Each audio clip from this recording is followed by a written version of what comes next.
Hey, what's up, guys? Welcome back to Valhalla Crypto and Shido-Finance and Chill, episode number 7. Giving Arno just a moment here to reconnect. He did have some disconnect issues. We do have another special guest with us tonight, Devon. Hey, Devon, while we're waiting for Arno, feel free to say a few words, man. Welcome back to the broadcast. Excited to have you. Listen, no lie, just kind of miss you guys, man. Well, we're glad to have you back, and Arno St. Pierre is in the house. Arno, how you doing this evening? I'm feeling transformative. Transformative. All right. That's one way to put what's about to happen in the next 2 weeks. Yeah. Well, before we get too crazy in tonight's conversation, I want to highlight. I'm gonna go full screen here for a second. I want to highlight to you guys what just happened about 7 minutes ago. We had a $6,145.58 come through for 4.9 Ethereum on the Shido ERC20 side, getting them 60,428,155 Shido. So I just want to say congratulations to this new holder live on our show tonight. You, Sir or Madam, are a future multi-millionaire. Hold your bag. Be proud of your position. Welcome to a utility-focused project that is going to literally change the DeFi space. With that, let's get back to the conversation at hand. So, Arno, what do you want to start with? You want to start with some price action? I know you've been chomping at the bits to talk about the charts. Oh, you know me, same as always. It's going to be a long-term play out. As you can see, the weekly chart completely 100% is showing a strong upward trend. And yeah, I'm all about the long game. I know there are people out there that like to sit back and, watch the 1, 5 minute, 2, whatever minute, 1 hour, which is fine. That's good for day trading. But I'm not here to day trade. I'm here for a long-term hold. And this hold is going to be pretty exclusive to hold. So nothing's changed. Chart's exactly the same as last time. It's a weekly chart. We had a live stream. What was it, Sunday? So ain't nothing too much changed. It's same. Yeah. Let's touch on Sunday, man. Sunday was an impactful, awesome live stream, and it was all about the fundamentals of why DeFi is important, right?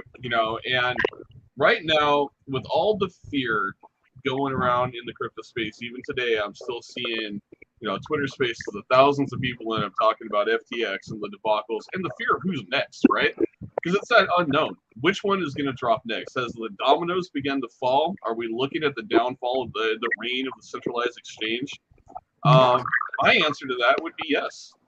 I'd honestly love to hear what Devon has to say over this whole debacle, because I know the backdrop, he's been watching and seeing what's been going down. I know you guys have been kind of talking offline. Devon, what are your thoughts about the downfall of the centralized exchange and really the realization that DeFi and decentralized finance is your gateway to prosperity? Man, that's just a scary place to be. Like, you have an investment that is just literally disappearing. Like, I mean, to look at the market, like that FTX business just literally turned the crypto world kind of on its head, right? It did, man. It did. And it's, it definitely strengthens the fact that we need to get away from centralizing. It sucks that, government step in and, go with our money. Right. Yeah, no, you said it best, man. Like, we need to get away from centralized finance, right? Like, me and Arno spent probably a good 45 minutes to an hour hammering this point home, and it was that if it's not your keys, it's not your assets, right? And the whole point of decentralized finance was to get away from fiat, to get away from the standardized banking system that has enslaved you for most of your life. The bullshit story that you work a 9 to 5 and you'll be prosperous. Well, show me one person right now in the global economy working in 9 to 5 that's prospering. There isn't one. the top 1% who have learned how to cheat the system and do through both legitimate and questionable measures. They have made generational wealth for themselves, and they're doing just great in the current financial situation. But for the rest of the country and the world who are not there, yeah, it's not a wonderful time. So it is definitely a sombering realization watching these big centralized exchanges crumbling and falling to the ground. And honestly, I don't feel for it. It's almost, Carter, wouldn't you agree it's almost the Lehman Brothers moment for crypto? It's been a long time coming.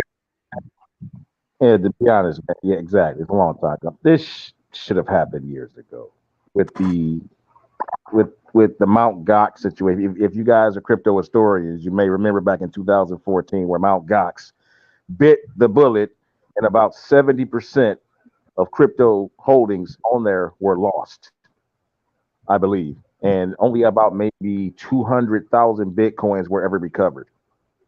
That means everybody else that was on there. Remember, that's not a lot. Think about it. This isn't 2014 where getting Bitcoin was hard, but it wasn't like it is today.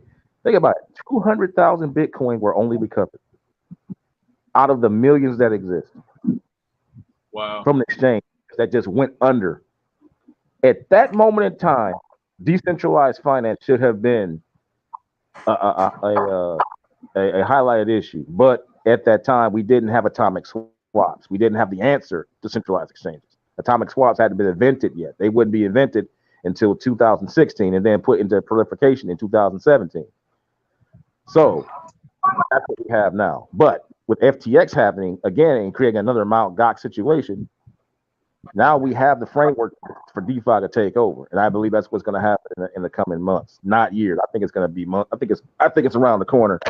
We're going to start seeing people flooding in looking for DeFi options, and I think that's what's going to trigger, a change of the sentiment in crypto, as it were.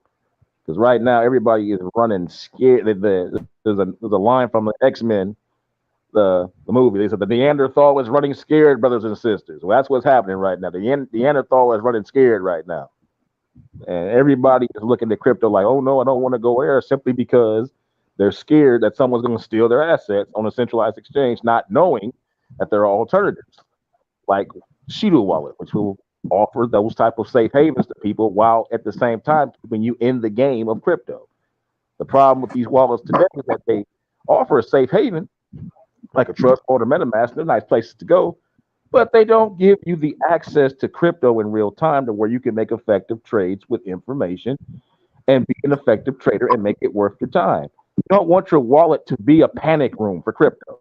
Hell no, because that's right now. That's where it is right now. These wallets have turned to panic rooms.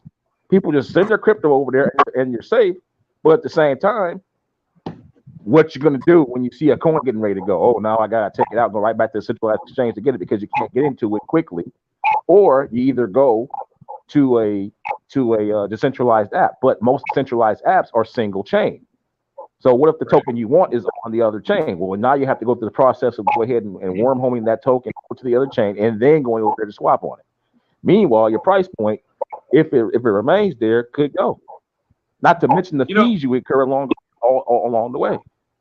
So as we have here on the screen, the differences between all of these wallets, between Trust Wallet, MetaMask, what Shido's going to offer. And as you can see along the top here and the bottom, there's just no comparison. Like Shido Wallet is not going to make you. It's not going to make you a victim of your desire to want to protect your assets. It's going to make you a stronger trader at the same time, keeping you out of the centralized exchange space. So I wanted to add to that, Arno. Sorry, I didn't mean to interject there. You were still on a roll. Let's talk about the difference between multi-chain and cross-chain, because we're seeing a lot of new what they're calling DEXs, decentralized exchanges, but they're multi-chain. They're not cross-chain. So let's talk about the difference and the importance to know that, because Shido's DEX, integrated DEX, mind you, in the wallet, is a cross-chain platform. So what's the difference between multi-chain and cross-chain? Let's get the technicals. Go ahead, Arno. Break it down for us. Do you really want me to go that deep, brother? I want you to go deep tonight. What's the difference between multi-call, multi-chain, and cross-chain? I don't want to for you guys. I have a very long explanation of what the difference is. That's good. Here it goes. You got the mic. Here it goes. A cross-chain swap is when you're able to go in between chains and trade tokens. A multi-chain swap is simply having the contract on your decentralized app. That's it. You literally push the button to switch between the Ethereum side and the BNB side, and you trade on either chain, but you can't go in between. The end. So let's talk about why that's so important, though. So why is that so important to the changes in DeFi right now? Because you hit it spot on when you talked about your wallet being a panic wallet, right? I really want to drive the point home because you said it exactly, that your wallet is a panic wallet, right? You still had to go to a centralized exchange to cash out your crypto. So what is that difference that Shido Wallet's bringing with the cross-chain integration versus a multi-call swap? Well, let me cut the silly. Multi-chain, excuse me. Let me go ahead and get serious here. I'm playing a little bit, but generally speaking, a cross-chain swap enables you to trade between all chains that are interconnected in that cross-chain nexus. For instance, if I had ERC contract and I had BNB contract and I had them both bridged together, I'm able to now swap in between any token along those chains at my convenience. Say, for instance, what if I had Ethereum and I wanted to buy a token that was on the BNB smart chain? Well, all I have to do is go ahead and in my cross-chain swap, enter in that token against that token and merely swap it. It will be recorded in my wallet.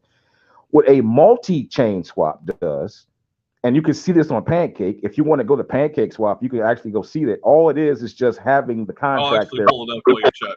Right, yeah, if you would, to show people the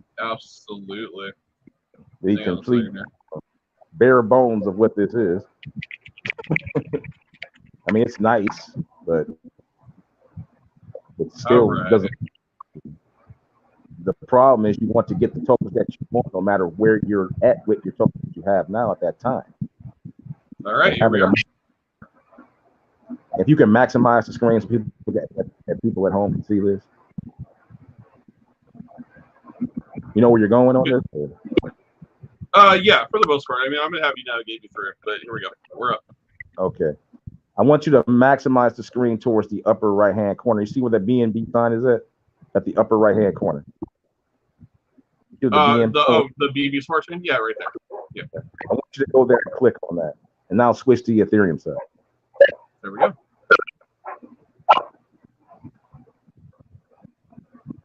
There, okay. On that. You're swapped over.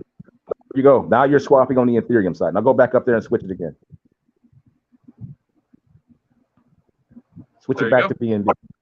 It is. You just have a lag delay. There you go. You just saw a multi-chain swap. That is what that is. You only have the ability to swap on either BNB when it's highlighted or the Ethereum side. You cannot swap in between. And there's a small advantage. I mean, Pancake swap, I'm not sure when they added this feature. It's relatively new. I mean, I haven't seen it, like, because I haven't been using it. I don't really find much use for that, but it's a nice feature. It's nice, it's cute, but it ain't let me tell you this, it ain't groundbreaking. All right, you're not really solving the problem of getting in the tokens in between chains. I mean, Devon will tell you that. I mean, my man Devon will tell you everything you need to know about going in between chains and how hard that shit is. We had so many events. I'm going to use myself as a key example here. So when we talk, right? So I trade on Ethereum. That's where I started. That's been my comfort zone, right? So now for me, yes, I could go to a multi-chain, but I would have to have BNB in my wallet in order to do that, right? I wouldn't be able to take my Ethereum and buy a BNB token. That would only be able to be done on a cross-chain swap or cross-chain dex. It depends on what chain you're like. Say if you went to this and you want to trade on the Ethereum blockchain, well, they have the contract there. Once you switch over, now you're on ERC20 contract. It'll access your ERC20 contract in your wallet and the token there, and then you'll be able to swap on their DEX. But if you wanted to go with BNB, you'd have to have BNB. So it Right. doesn't That's solve what I'm saying.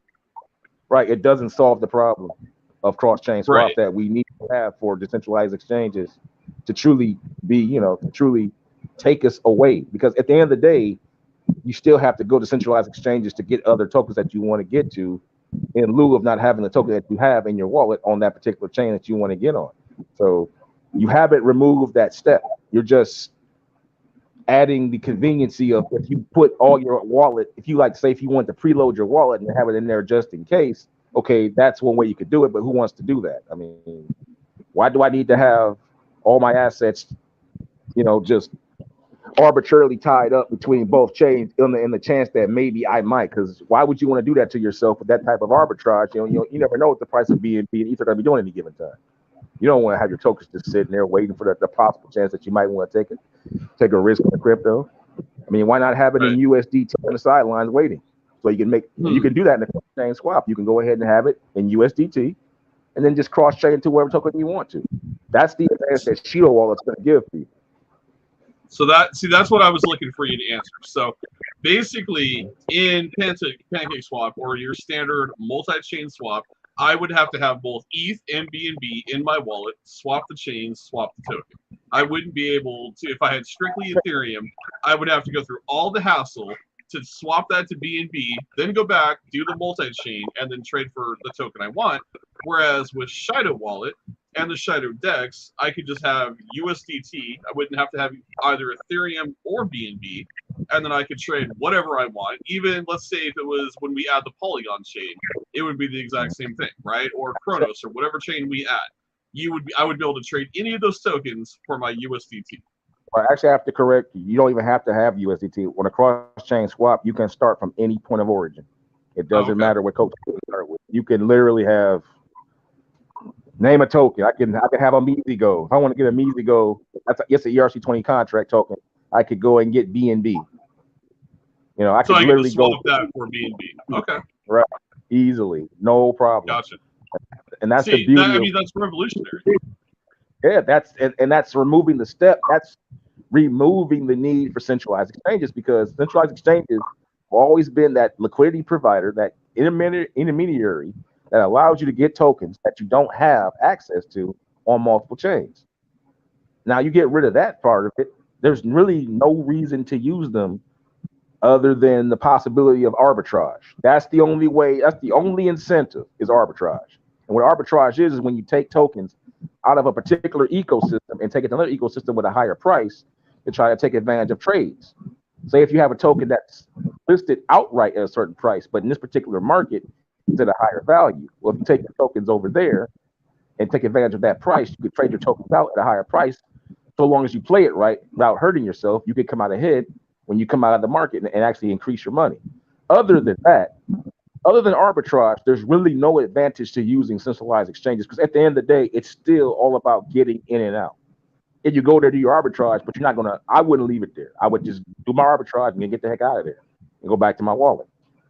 Well, and aren't a lot of centralized exchanges making it difficult for you to arbitrage by purposely bringing the token in cheaper than what it is on like Uniswap or Pancake Swap or some shit like that makes it to where you can't really do the arbitrage? They certainly have the option to withhold tokens, that's for certain, to hold it in private wallets and then unleash those tokens upon request to flood their own market to bring the price down once you come in, and then buy your stuff up on the cheap and then resell it off. They have that option as well. So there's so many ways. I mean, again, the only incentive would be arbitrage. But if you take that out, that's it. That's it. Security, no. Staking, you don't have that. You'll have that in the wallet. You can stake tokens within the wallet. That won't be an issue. I can't think of any advantage to use centralized exchanges. None at all. Especially when we have fiat loads coming with our Visa credit card, which you can sign up for right now by going to shidowallet.io. We're about to talk about that. For those of you walking at home. So I wanted to ask you what you think of this. I noticed this morning. I think it's badass. Well, no, hold on. Look at the name on the card. Subtle hint. Hold on, I can't. read it. I can't. My stuff's pixelated. What's it say? Elon Musk. Oh Jesus, here we go. Well, make of that what you will, but I think the glory's in that MasterCard symbol at the bottom. That's what I'm looking at. Oh, it is. It is. I saw that and I was like, hey, you know what? Yeah. I got to give Shido credit for clever marketing where clever marketing is due, right? Because you see, everybody, like Elon Musk is that figure that is just associated with crypto, right? Yeah. I thought it was genius marketing, so I had to point it out. I saw it this morning and I was like, is that really sick? Elon Musk. It's gonna turn a couple of years they see it, but the real money is those two little balls at the bottom. Boom, that boom, boom. Ain't no prepaid card, people. Mm-mm. You know what? And let's hit on that again. Let's hit on that again because we talked about it on Sunday, but I feel like it's important to hit on it again. The differences between this platform, OKSC, and what you guys see right here. In my opinion, next to Crypto.com, this is the only other true Visa card in the market. And Crypto.com is through a centralized exchange. But my understanding of Crypto.com, you have to lock your assets inside the exchange to use the card. So that, let's say, and I'm not saying that Crypto.com is going to go under, but let's be real. We just saw what happened with FTX. FTX was the #2 exchange in the world. Nobody thought FTX was going to go under. The last time I ate Chinese food, I got a fracking FTX fortune cookie, bro. Like, FTX had their fingers in all kinds of shit. I've heard rumors of projects saying if they get on FTX, they're going 100x over the weekend. That's how big they are.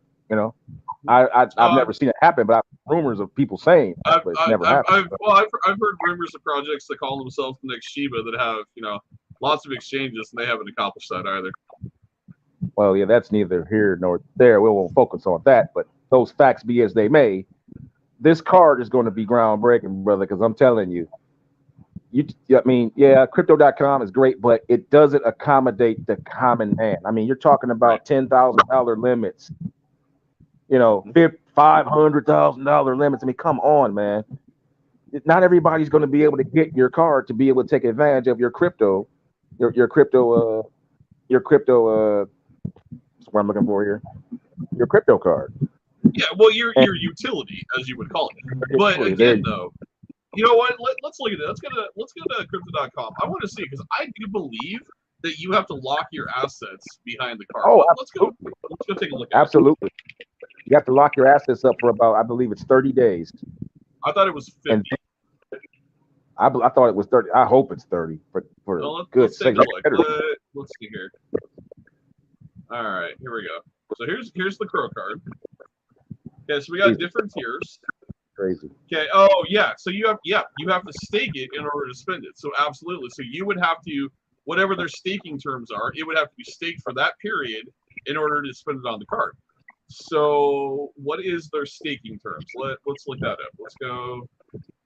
Well, I can tell you right now that they're not even competing with Shido because Shido, you're not, number one, you're not adherent to a token pegging. You can attach the card to any denomination you want. So right there, it's already beat. Second off, you don't have to lock your crypto assets up in any type of staking to take advantage of the card. It literally just takes out from the wallet your wallet value from whatever crypto you denominate. If you want to use, say for instance, you want to use a Mizigo. I like a Mizigo. You want to use a Mizigo for your card payments. You can use a Mizigo. You want to use Cardano. You can use Cardano. There's no limitations on what you can use with the card from the way Bjorn has designed this. But what you got for me here, man? You have to stake your tokens for 180 days. What's the limits? So we're going to get to that in a second. But so Crow staking is different as it requires you to stake a minimum of 1,000 Crow for 180 days on Crypto.com's exchange. Crow staking is rewarded with its own range of benefits, tier-based APR, blah, blah, blah, blah, blah. But let's go back to the cards. So Obsidian requires you to stake 400,000 in USD. To get the Frosty Rose or Icy White, it's 40,000 USD. The Royal Indigo and Jade is 4,000. The Ruby Steel is 400, and Midnight Blue, I guess, requires no USD. That's kind of weird. You get rewards, but let's see here. I don't care about card benefits. I want to know about limits. Here we go. Okay, so the black card, ATM withdrawal per month. You can only withdraw $1,000 per month. Are you freaking kidding me? We got them right there. We got 2,500 with Shido. 2,500 with Shido. But that, yeah, I mean, but no, I think it's 2,500 per month. You're right. That's regardless of whatever limit you may come in under. That premium 1,000 is only for the biggest of holders at $500,000 holders. The average person isn't gonna have that, bro. Like, right. Come on. But see, this is kind of weird though. So your free ATM withdrawal per month, and then your ATM withdrawal monthly limit. So why is the monthly limit 10,000, but your free ATM withdrawal per month is 1,000? I'm not understanding that. Like, that's a $9,000 difference. Say it one more time. Okay, so yeah, let me just free ATM withdrawal per month on the black card is 1,000. The white pink is 1,000. The green purple one is 800. The red is 400, and the blue is 2. But then down here it says ATM withdrawal monthly limits: 10,000, 10,000, 10,000, 10,000, 5,000. So what's the difference between withdrawing it from an ATM per month versus an ATM withdrawal monthly limit? I guess I'm not following that. Yeah, it's a monthly limit. You have your point of origin, your point for that day, but that's how much you can make it take in a month. So you get 1,000 at a time, but 10,000 within a month. So this is saying you can do 1,000 per day, up to 10,000 per month. Up to 10,000 in a month, yeah. That's the way I would read that. They have the top one labeled though, free ATM withdrawal per month. Oh, okay, never mind. I see it. I clicked the link after. Okay. Yeah. You're right. Okay, so here it is. So after $1,000 withdrawn, you pay a 2% fee for every transaction after that. Oh Lord Jesus. Okay, so that makes more sense. I was like, what the hell is this talking about? That's a lot. I don't care. 2.99. That is a lot. I don't care. That's ridiculous to me. Very, very money. When you're talking about the dollar amounts we're talking about, that's a nice chunk of change, man. I don't know, Devon. Okay, and then Shadow Queen says you get charged a fee to take out 10K. Gotcha. So interesting. And then now here's the other part here. Your aggregated top-up monthly limit is only 25,000. We don't have a limit because ours is your DeFi bank. What you have in your account is what you have in your account. We don't have any top-up limits for Shadow Card. Right. The way it should be. Why would we limit you on your ability to make and earn money? Well, the difference here is they don't want you to move it off their exchange platform. Exactly. Also, wouldn't this be completely reported to the 401k, or not your 401k, but your taxes? Yeah, yeah, absolutely. Although they go through third party, so you would be, same situation with us. But nonetheless, you will have reporting. They're going to have reporting anyway, no matter what. But it's just a matter of what's going to take place. I wasn't sure if they went through the third party that we go through. So that third party, they go through third as well. You wouldn't be able to do that. You wouldn't be able to do that, in real time unless someone was. Right. Okay, that makes sense. So, I would say confidently, we have the better card. We have the better platform. And the reason I'm going to say that is we're not going to force you to stake in order to spend your crypto for 180 days. What the hell would happen if you were, let's say, on day 70 and Crypto.com failed and you had $500,000 staked? Bye, Felicia. Better lawyer up. Yeah, you better lawyer up. But you remember the fine print, right? Because the fine print, though, Arno, does tell you that they can seize your assets in the event of a bankruptcy. I know that, but your only my point is your only recourse will be to lawyer up. That's all you can do and try to fight it. That's all you can do. All right. So Teach has got all right, hold on a second here. So we have a question from John. John's watching but says he can't comment on YouTube. Could you please explain how a Shido card would work with taxes? He says, So say I had for easy math, 100K of Shido on my Shido card, and I spent it all on various things. How would you declare tax? So Arno, I'm going to let you touch that because you're more familiar with that. Take this one. Let me take it because right there, bro. If you're listening, you're not going to be declaring taxes because you're taxing. There is no tax to pay because guess what? You never realized capital gains. Now, if you go to the government and start telling that you receive taxes on these items, then that's on you. But you have to understand how the tax schedule works. Capital gains says you are liable to a tax on any type of asset that you invest in from the time that you fork it and convert it over to American dollars. And once you realize a gain from that point on, based on the time of when you bought it to where it was when you sold it, you owe a tax of up to 30 to 60% based on the amount that you converted over. There is no need to report a tax because you didn't do anything wrong or anything taxable. Because the third party is paying on your behalf. Remember, it's not your money, it's your crypto you're paying with. They're accepting the crypto on your behalf and paying it for you.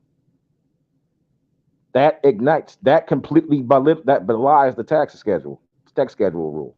So you would owe nothing in taxes until they change the tax schedule. That's in the future though. But the takeaway is here, buddy, you have nothing to report because you did nothing, tax incompliant. So the easy solution, checked out good old Wikipedia. So what Arno's saying right here, I can sum it in like the half of this paragraph or half the sentence, I should say. Capital gains tax can be payable on valuable items or assets sold at a profit.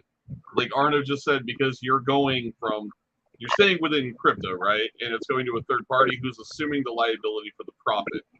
Exactly. You never aren't liable for that. Right. You simply just gave them your crypto and they paid it out on your behalf. You never got the money. You never received the money. You just ended up with a gift, essentially a gifted from a gift. You gifted them the crypto. They paid out in dollars, essentially. This has been going on in crypto for quite some time, and people were beating it up. Not very many people talk about this in crypto, and they should. There's not nearly enough talk about the schedule and how capital gains works in relationship to crypto.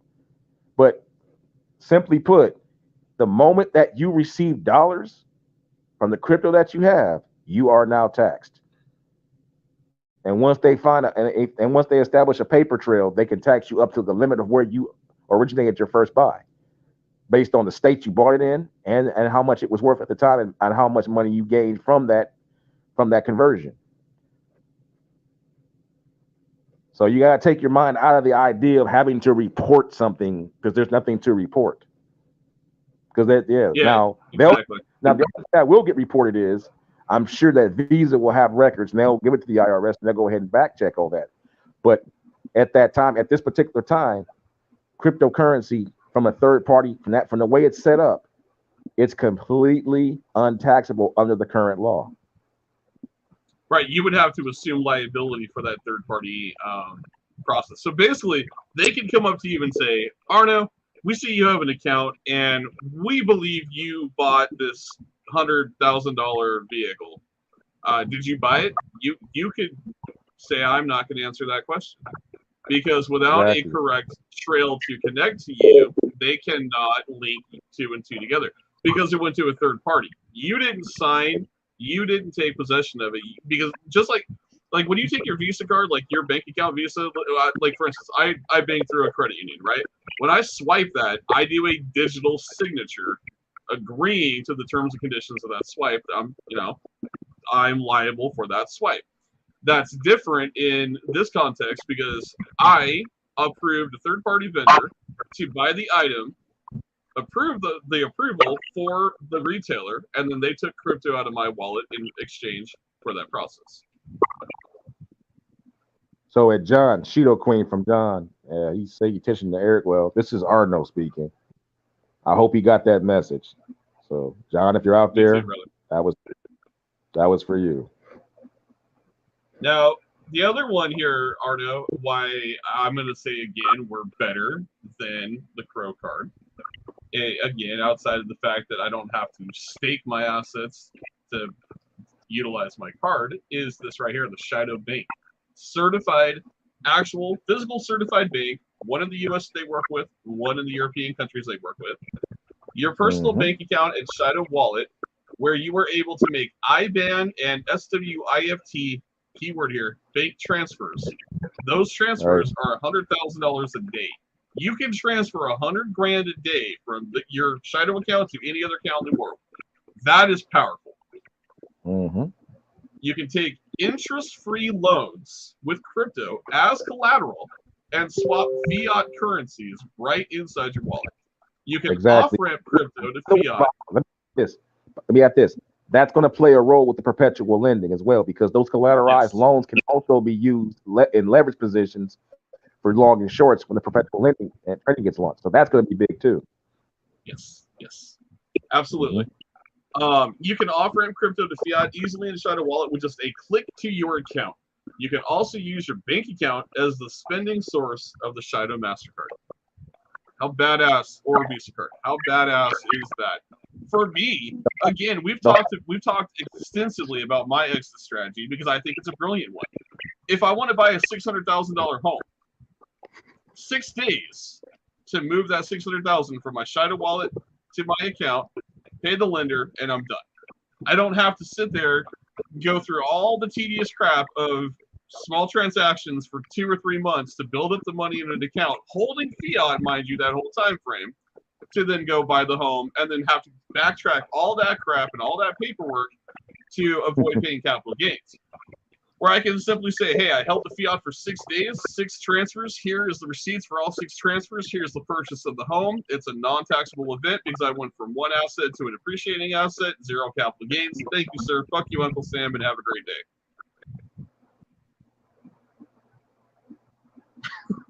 Sorry. That's how I feel about that. Yep. And then, you got the hybrid DeFi wallet. Again, we talk a lot about our wallet. That, again, we're waiting for the final word on Apple, and we got some word from our dev today about it. Because of the FTX nightmare, and I'll address this for everybody watching tonight and everyone that watches this tomorrow, because I know a lot of our viewers are overseas and they're sleeping at this time. With the FTX debacle, Apple is now requiring even more stringent requirements from all businesses. Bjorn had to resubmit some new documents to Apple. They've already got the approval. They're reviewing those documents. The app is already approved and good to go. Yep. It is the final review process, and then we should start seeing it on the Apple iOS Play Store. So, don't ask me for a time frame. I don't have that. Don't keep asking when. It's coming. Just be patient and know that anytime you're dealing with a financial application, guys, it's not just click a button and it's done. Android overjoyed that it's what's that? Right. People should be overjoyed that it's taking this long, because that's a sign that it's real. Yeah. Yes. Scams move like the wind because they have to. Things that produce actual real value take time. Like so many stones and so many swipes of mortar to build that big house that you're dreaming of. It takes time. This is just par for the course, man. That's right. Well, that house ain't gonna take too long. I'm just gonna hire a metric fuck ton of contractors and we'll be good. But that's besides the point. I know, I'm trolling. But no, guys, that's the important part, right? Is know that the iOS wallet's coming. Now, when we go back to what they're talking about with the hybrid DeFi wallet, I'm just going to read through this again for everybody. Shido Wallet is a non-custodial DeFi wallet that's free to use and always will be, so there'll never be fees to utilize the platform. Shido MasterCard and Visa and the bank account that you set up is an optional service within Shido Wallet, adding further value to our existing wallet. Again, we go back to the picture that we literally just looked at moments ago, and I'll pull it back on the screen for everybody. We're gonna just read through it again here. I know we got some questions flowing through. I will get those questions momentarily. Go ahead. I want to answer Sophie real quick about the. She basically asked a question about security. If you lost, I got her. Basically, what you would do is you would call the card services, and you would have that card now shut off, because Big Dorn's already answered this question a couple of times for people, but essentially all you would do is just call the card service, call Visa, and they'll just go ahead and cut the card off for you. It'll be like any other situation. They'll just shut it down. Yep, absolutely. Plus okay, the person well, we're gonna highlight a comment here because so this gentleman here, and that's okay. I'll answer all questions, right? So you know, all right, man. Don't get dumb, or I will move you out of my chat. So, the Credible Black says, better than Crow Card. Let me have what you guys are smoking on. Okay. So let me break it down to you again. So you have to stake whatever you are putting in Crow for 180 days, which means you can't touch it, you can't withdraw it, you can only use your card. If there's an issue with Crow, if they stop trading, they freeze assets. Your card is frozen. I don't think you're understanding that. Let me also follow up with the fact that $2,500 a day withdrawal from the Shido card, $100,000 a day in transfers to any other account, $500 per transaction on ATM up to the $2,500 per day limit. All of that transacting through the Shido Visa MasterCard. 42 million retailers worldwide are accepting the card. Multiple tiers. You get money back in Shido. So your money back, just like you would get in Crow, you get it refunded back in Shido. You are able to do a lot of things that you're not able to do with your Crow card. And my assets aren't frozen in the staking platform in order for me to use the card. Also, the fact that, let's just face the facts, it's in a complete ecosystem, a financial ecosystem, and I'm now having to utilize multiple platforms, moving my assets from one account to another account just to utilize the card. So, just going to let you know, man, I'm sorry. Your commentary is great, and your opinion is warranted and welcome. I'm not saying the Crow card is a bad card, but what I'm telling you is this card offers features the Crow card does not. Let me say something, too. I would encourage anybody out there for your own, like just for your own knowledge, just go to the place that you're criticizing and vet it and read it for yourself and make a decision. Don't just rely on hot takes and knee-jerk reactions because it suits your potential, your bias at that moment. Do yourself a favor and do the due diligence, and then make a decision. There's nothing wrong with hearing out a position, even if it differs from the one that you have at that time. Because oftentimes, the difference between learning something and not learning something is just because you're just not willing to listen to it at that time. You know, just take the time and go listen, man, and do your research. And that's not a challenge. That's an invitation. That's not a challenge. That's an invitation, man. Exactly. Well, and what I would say to the gentleman too is to understand this as well, is that let's say maybe 6 months ago, I would have had more faith in Crow. But after the second biggest exchange in the world just crumbled, I don't care that Crow's come out and told you, hey bro, my assets are good. You're safe with me. I don't buy your shit. I don't buy any major centralized exchanges shit at this point. I trust DeFi, not your keys, not your asset. Sorry, bro. If you're gonna make me stake, for 180 days in order to utilize your card, we have a problem. Yeah, because at the end of the day, it's a centralized exchange. If they go insolvent, I don't care what color the card is. It ain't gonna mean jack diddly squat when you're swiping and it says 000 because no deposit, no return. That's what it's gonna say. That's what it's gonna say.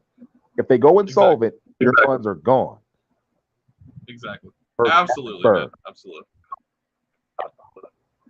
So, Shido Queen hit right on the nail. Not trusting any CEX cards right now. No, absolutely not. So, moving on from that. Right. Makes no sense, man. Well, it makes absolutely no sense to trust centralized exchanges after everything that's transpired. No sense at all. No sense at all. No sense at all. That's the whole point of the conversation. Get away from centralized exchanges. Why are you guys clinging to the very thing that has just literally turned the crypto space upside down on its head? Like, I don't understand, the idiocy of that commentary of like, look, centralized exchanges just screwed me, but I'm going to go stake my tokens for 180 days so I can utilize their fiat off-ramp. Because learning something new time, Valhalla, that's all. And it's nothing to chastise somebody. But, people are going to have to make the process. It's not just about Shido, it's about DeFi in general. People have to make the natural connection that decentralized finance is the way, and they need to understand how it works. Because that question he just said, it's a functional financial question. Like these centralized exchanges rely on their own liquidity, and when they play with their own money and take chances with it, they're taking chances with your money. In the centralized situation, you don't have that because you have liquidity providers that are provided from all over the world. It's basically a unified initiative to provide liquidity for all tokens, basically meaning that no one will be meddling with your assets. Exactly. No, you're spot on, man. Truth, 100%. I don't think nobody was essentially trying to skip you, brother. He asked when card, and then wanted to know is there a time frame for the card? End of November. End of November, we will see the integrated decks, and you will see the Visa MasterCard coming out for Shido. So more details coming from Bjorn. Just kind of stand by in our Telegram chat, be watching that information. But while we're on that point, what you do need to do, if you are wanting to utilize the card, you do need to go and put your email on the listing, so you are good to go for the card application when they're sent out. So again, just go to here. I'm going to put the link in chat for everybody. If you're wanting the card, what you need to do right now is go hit this link up. All it's going to simply ask you to do is enter your email. Make sure you enter a valid email. Perfect. And then as soon as the listings come out or the applications start rolling out for the card, as long as you're on that list, you'll be in that top bracket to get your card quicker than anyone else. And then the other thing I wanted to show everyone briefly here, this is all of the available countries at launch for the Shido card. You know, again, I would really like to know, where is the Crow card acceptable? Can you use the Crow card worldwide? Do they cover the country listings that Shido's Visa MasterCard is? Like, not trying to flood Crow, but like, I'd really like to know, where can you use that? And I want to chime. This is why I'm so bullish on it. This, as I've said before many times on other AMAs and other podcasts, this project is an inclusionary financial initiative. This right here is more to that point. Look at all of these places that are going to be opening up financial avenues to bring into crypto. The number one chief responsibility of cryptocurrency is to bring the money into the space so people can speculate on assets. Without that, crypto dies. There is no greater purpose. Not even blockchain, because blockchain is great, but without the money in the space, you can't make anything happen or make anything worth anything. Shido-Finance is going to open up all of these countries that don't have any type of financial on-rails, or at least efficient on-ramps, to get crypto into the space and out of the space, so to make it worth their while. What's going to happen when all this money starts flowing in over time into this ecosystem? Remember, it's coming into crypto, but it's coming in by way of our ecosystem. It's going to be like a funnel. You know, and one I wanted to point out here that I was super happy to see: Honduras, Guadalupe, Hong Kong, China. Explain what? All right. Oh, never mind. I understand. I was good. I was waiting. I understand. Say no more. I get it. Well, yeah. But the bigger part, right, is we talk about a lot of third world countries, right, and disfranchised countries is probably a better way to put it, that don't have the accessibility to transact with crypto the way that the rest of the world does. You know, we got India on this list. You got Indonesia. You've got, like I said, all these places are going to have opportunity to play. Ridiculous amount of places. Right. They're going to have the opportunity space. Go ahead. They're going to have an opportunity to come into the space in an efficient manner that they've never had before. A lot of these countries have to send money.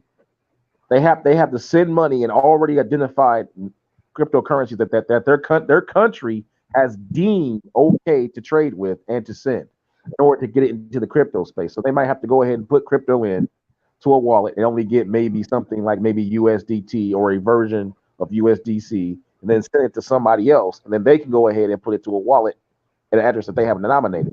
That's a lot of trust you have to have. Mm-hmm.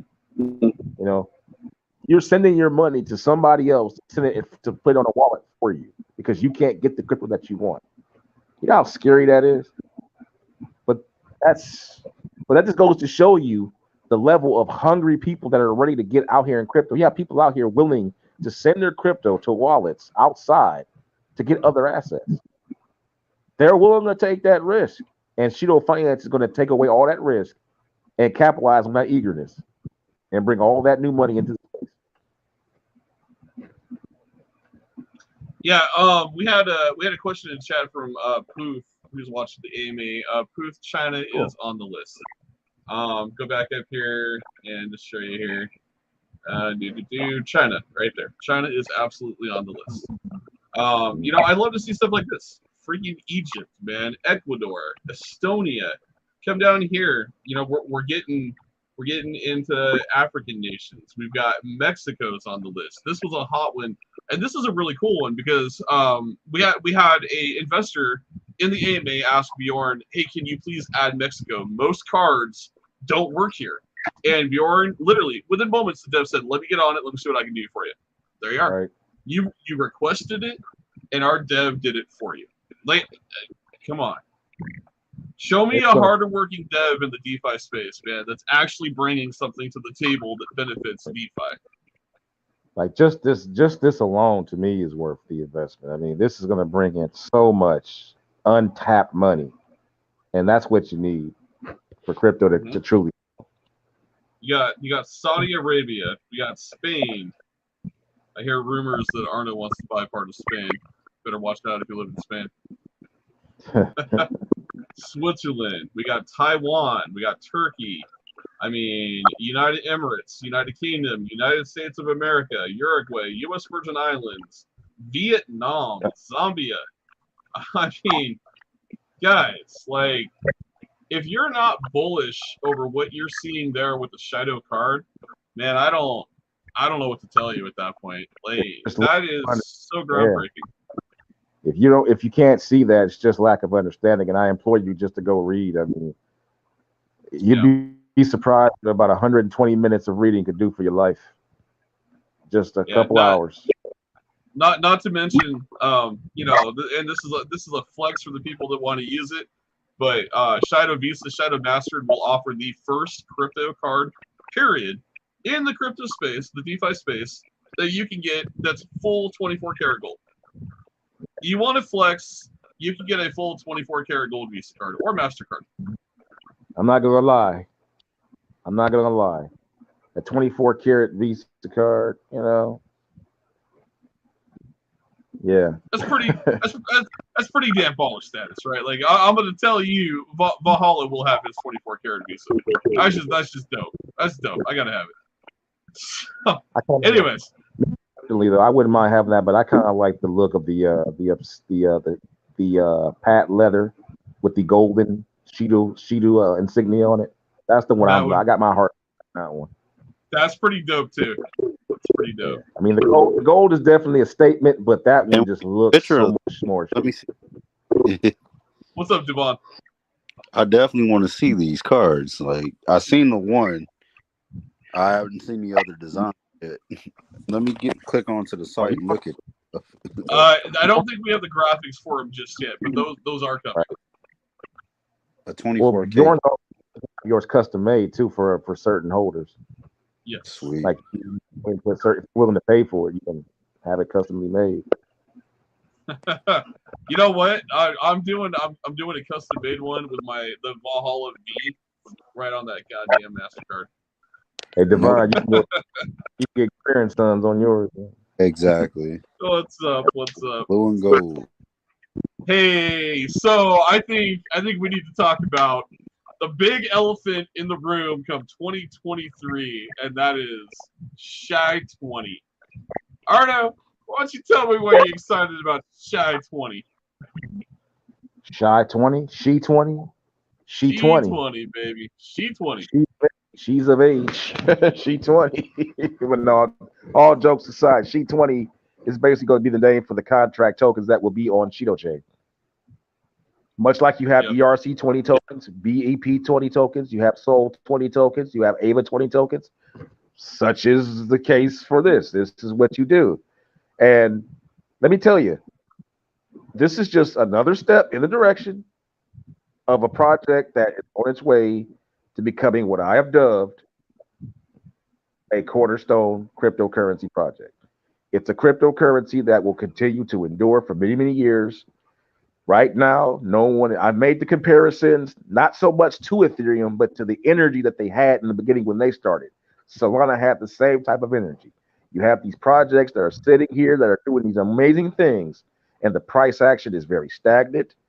The talk about it is very little because all of the stuff that's taking on place in the space is esoteric. It's very uneasily understood by the average public.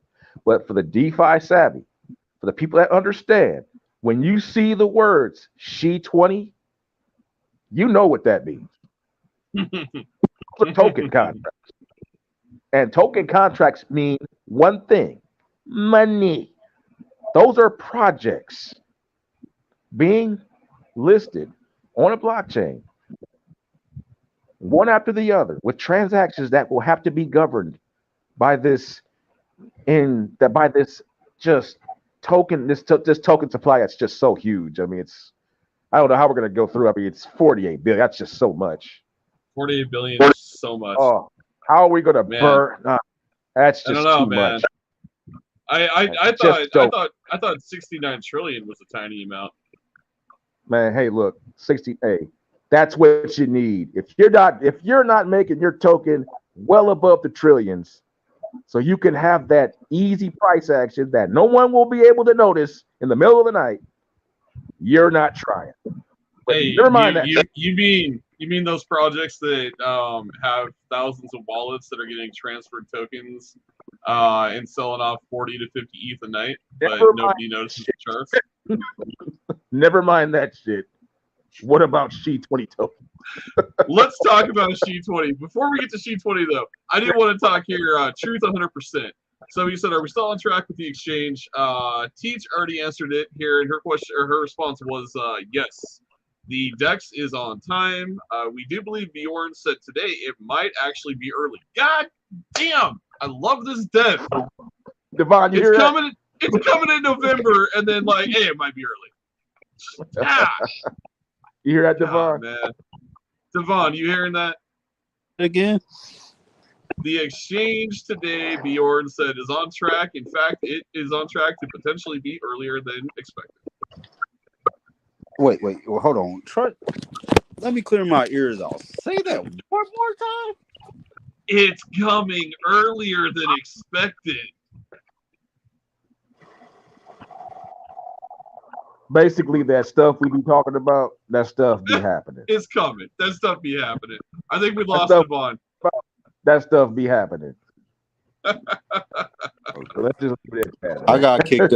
I got kicked. You said it's coming in July?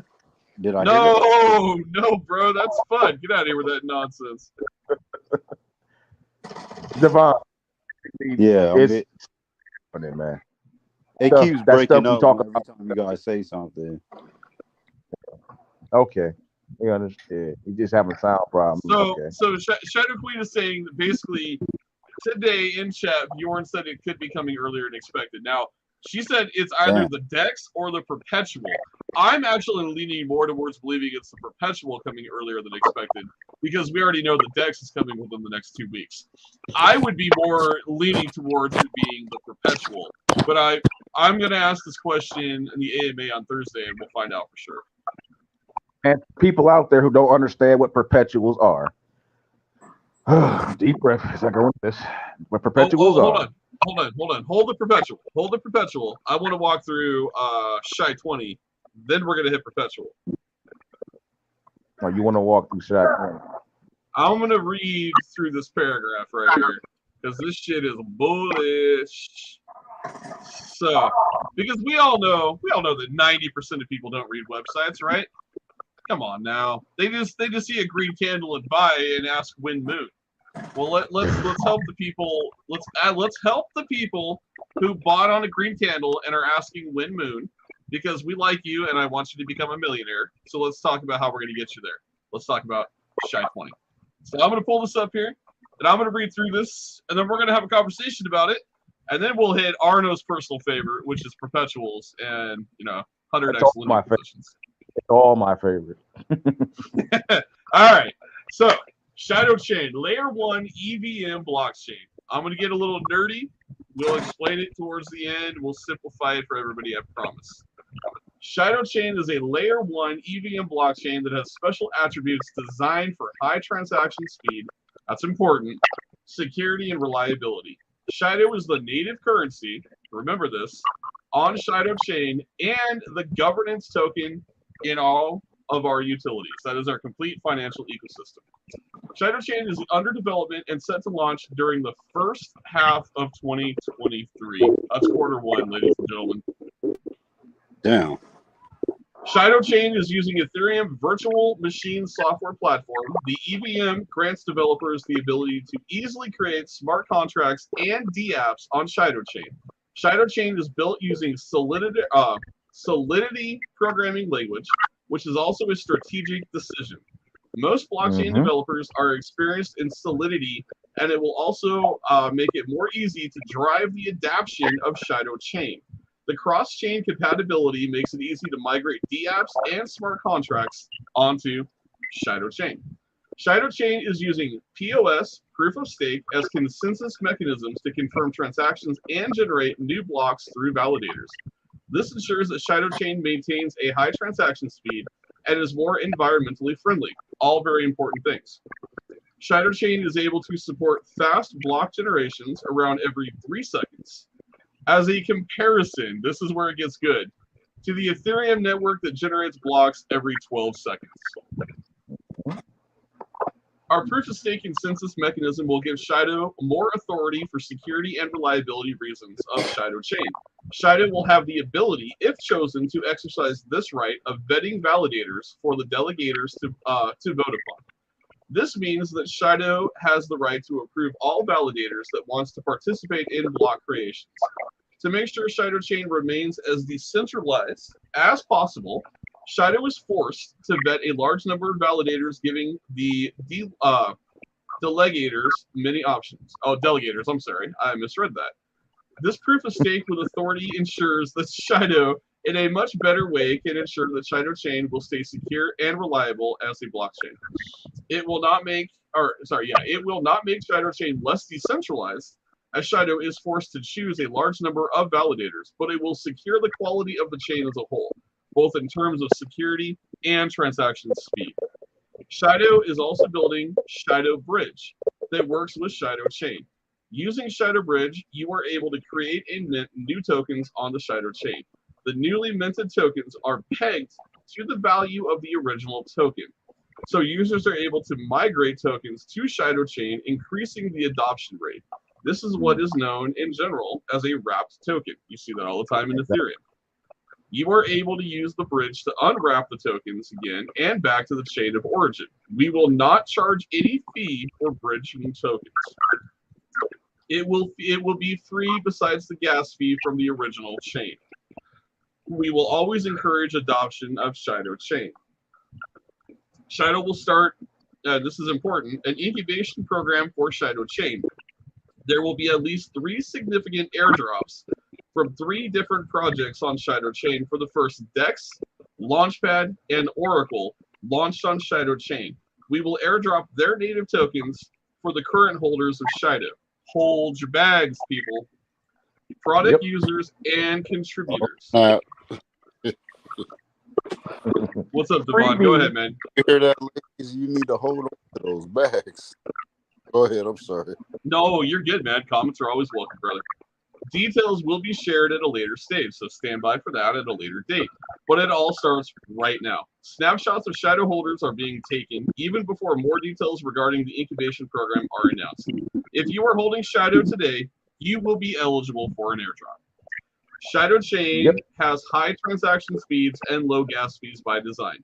It also has cross-chain compatibility with Ethereum and Binance Smart Chains. Again, not multi-chain, but cross-chain. We spent a very long time talking about the differences today.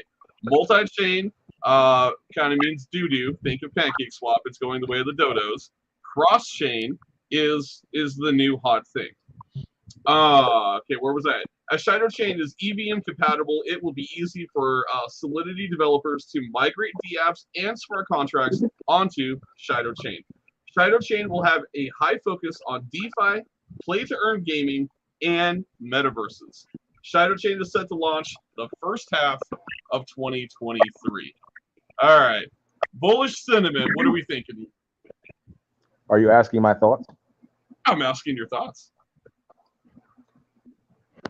I just want to tell everyone out there who's listening, before I go into my soliloquy, what Valhalla has just read to you was money.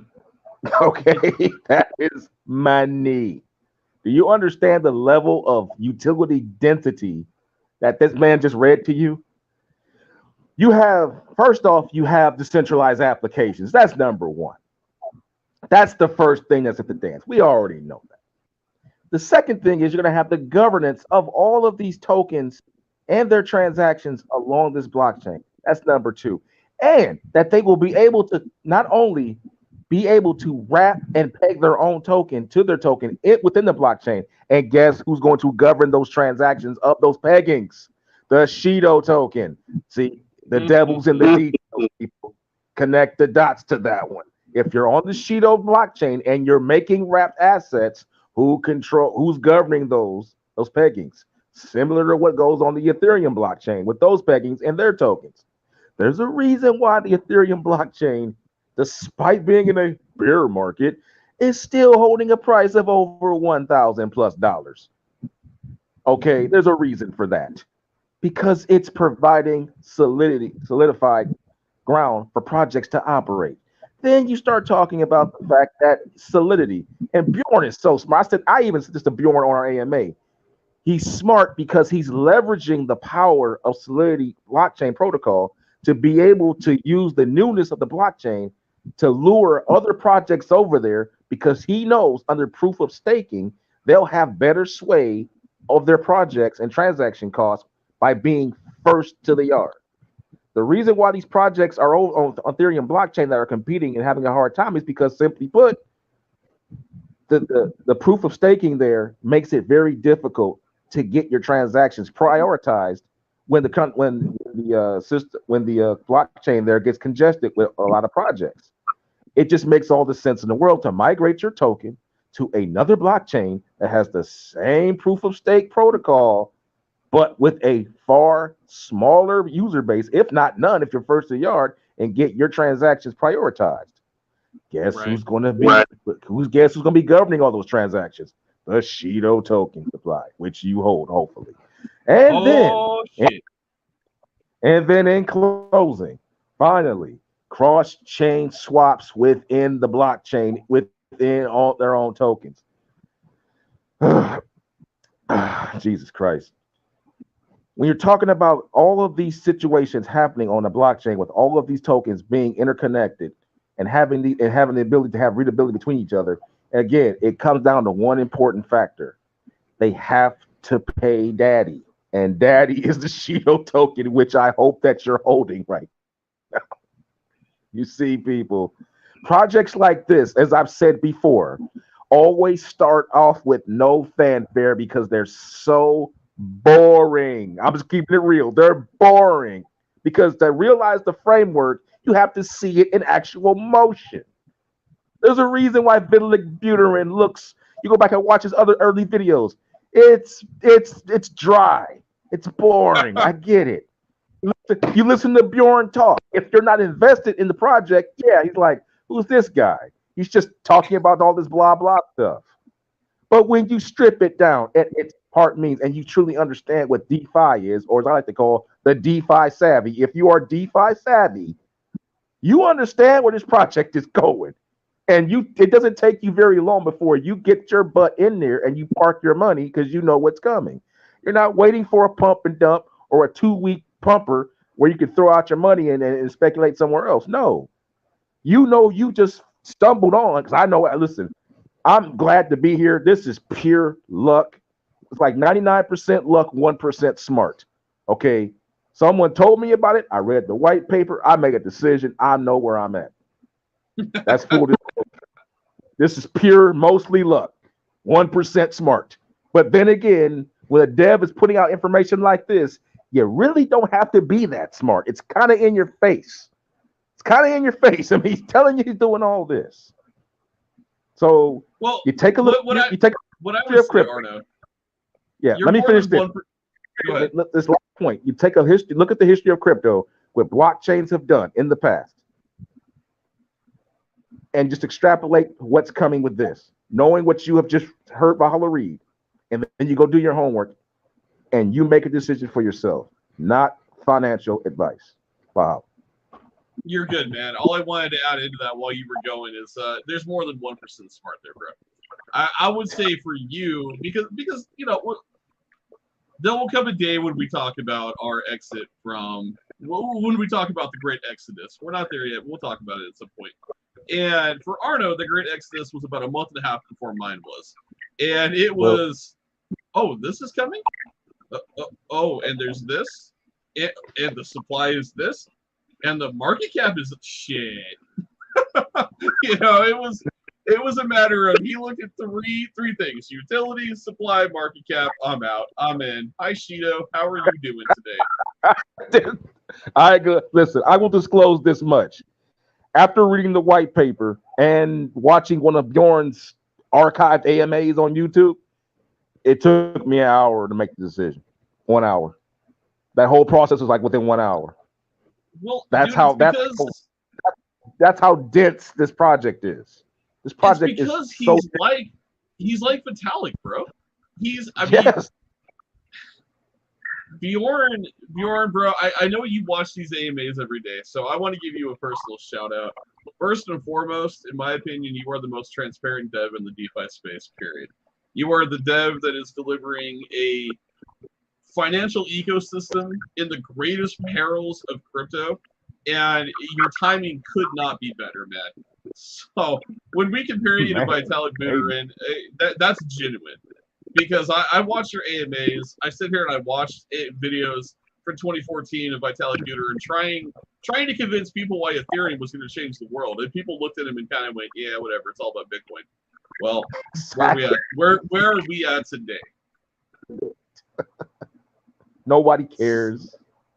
Where's the price action? How many users? We hear things. Where's the price action? Where's your market cap?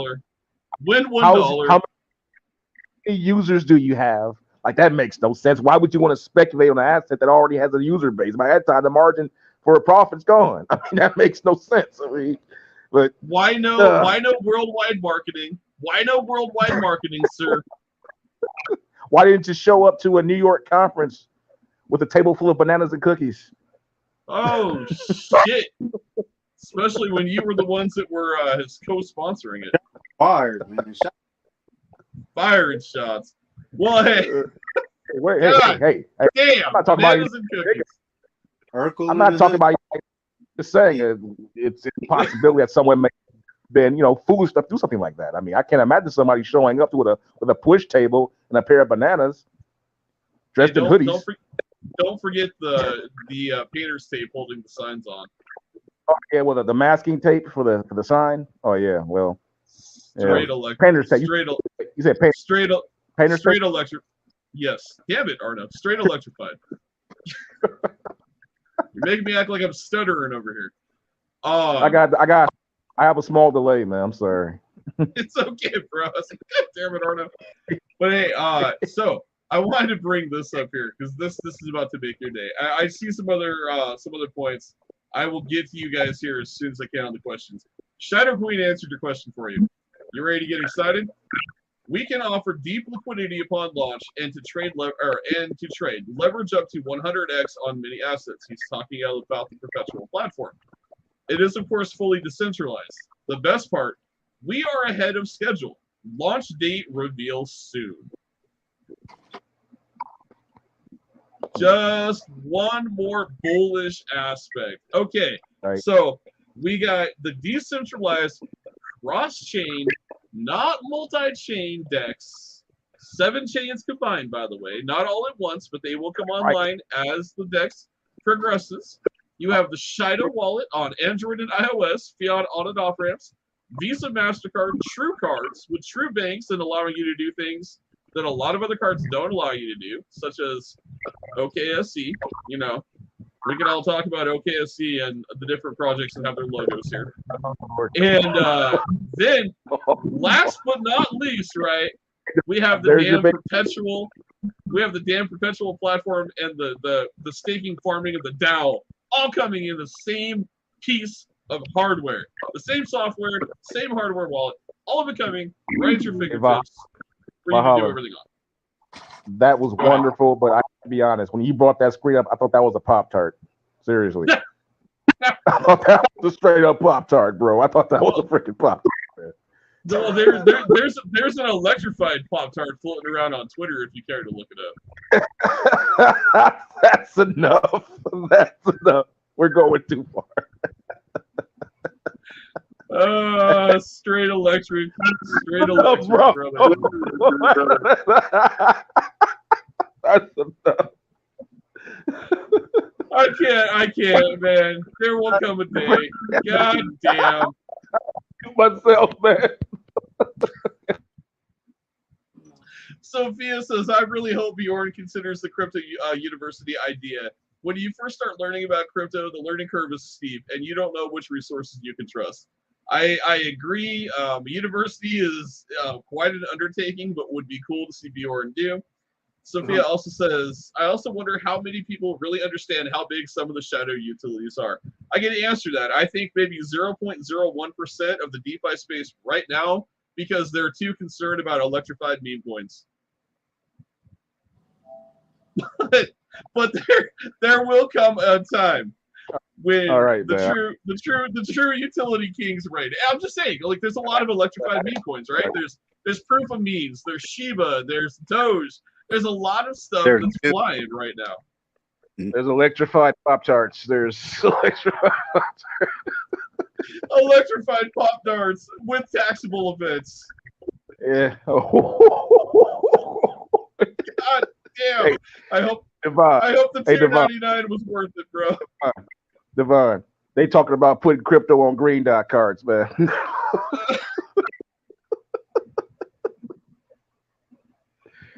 Help a brother. Hey, help a brother out. Brother out. Swipe, bitch.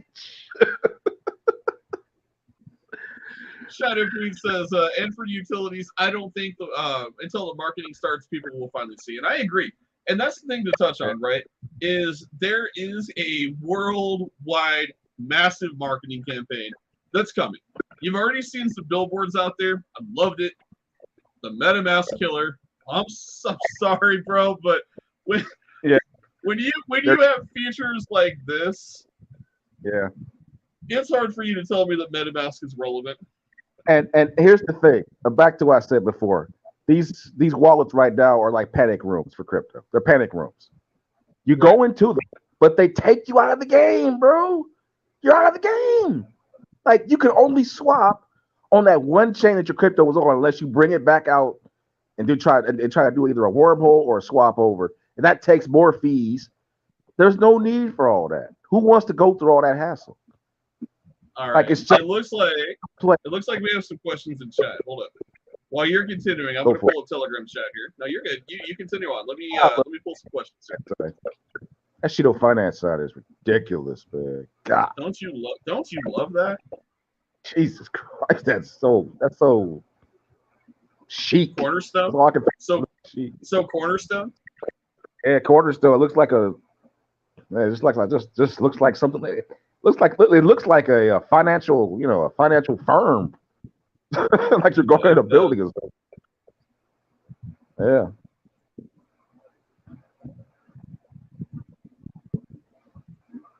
Shido-Finance. We have one here. I'm going to pull the comment up. I'm going to let you kind of touch on this one, Arno. This is on our main Telegram from Joseph. Joseph said that the IRS classifies cryptocurrency as property for tax purposes. This means that each time you use your card and sell cryptocurrency, you will have sold property in a taxable transaction. you will be required to report gains or losses from your use of the card on your tax return. So you would have sold. So yeah, it depends on how you, again, the litigation. Let me go ahead and get that, because I see what Joseph. Hey, how you doing, brother? It sounds like to me that you're looking for information to confirm a bias that you already. And don't get me wrong. When I first came across these rules, I did the same thing. I went out to find information to confirm what I already thought. Because we grow up in this world of reporting this, reporting that. But if you go and read it exclusively, it's about whether or not you receive dollars, man.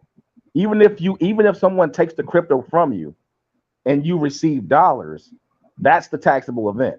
In a situation where you're using a third party, that changes the litigation. I know, brother, that sounds like it's a very minute thing, but that's how law works, bro.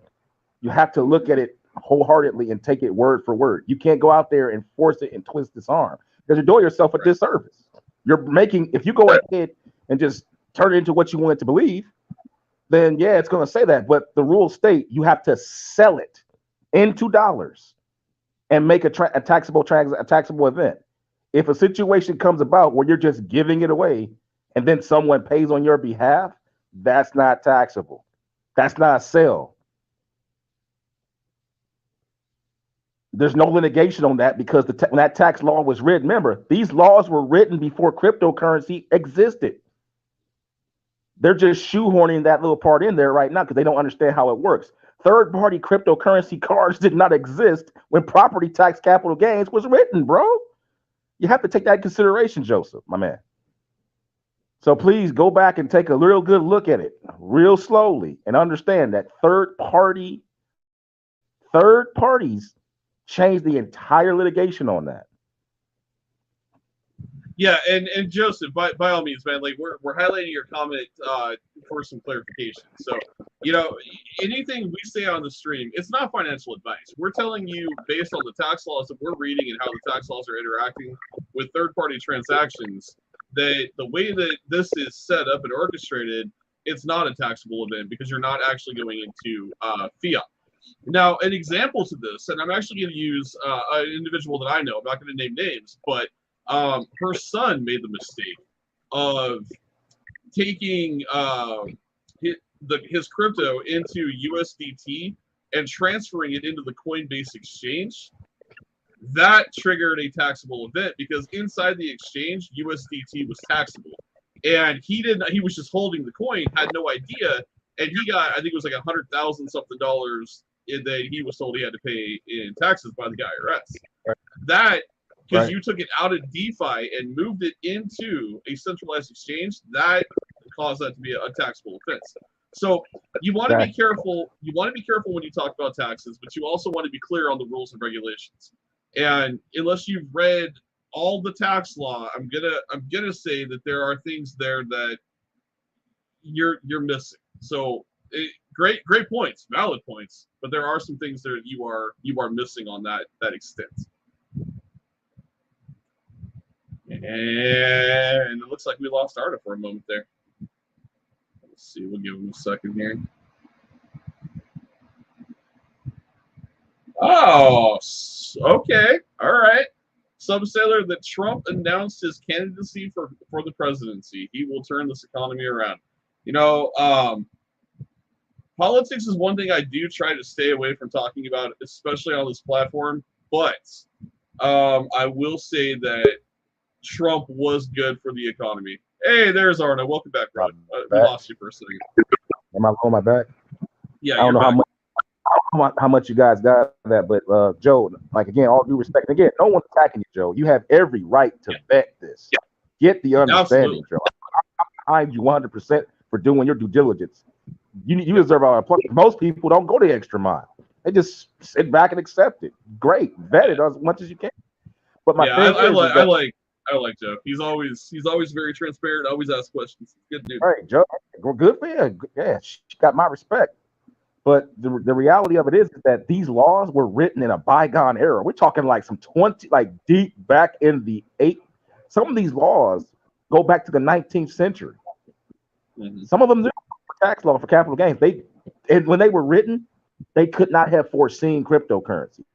The nature of cryptocurrency belies these laws because you're talking about physical assets. Even back then, like when you would trade stocks, like stocks were actual paper that they would give to you. They weren't digital like they are now. When these laws were written, like they had common stock and preferred stock, they actually gave you like physical paper shares back in the day. When these laws were written for capital gains. Like when you would sell those common stocks and preferred stocks out into cash, then you would be liable for capital gains and pay the government. Those laws are so old against what crypto's doing now, they could not have possibly foreseen what was coming. These laws will now have to be rewritten to include that. And until that happens, we, as early adopters, benefit from that, as all early adopters do. You have the benefit of taking advantage of the lay of the land. Yeah, I want to play this real quick. Apparently, Trump has announced his candidacy for 2024. I should try to stay away from politics, but Trump was specifically good for crypto. He was good for the economy in a lot of respect in a lot of ways. Let's give this a quick moment here and see what he had to say.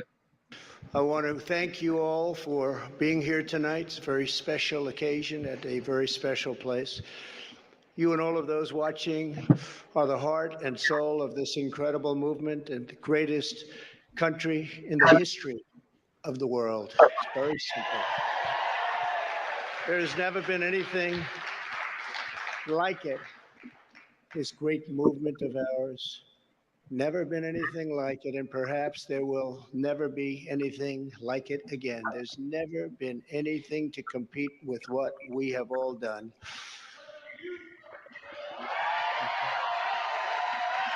Ladies and gentlemen, distinguished guests, and my fellow citizens, America's comeback starts right now.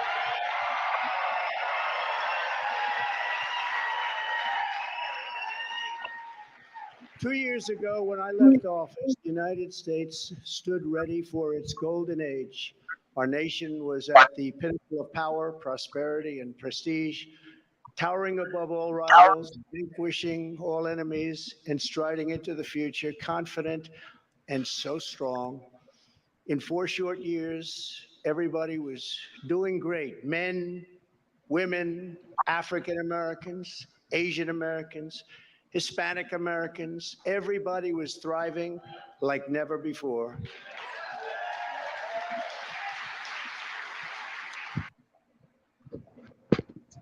Okay, hold on.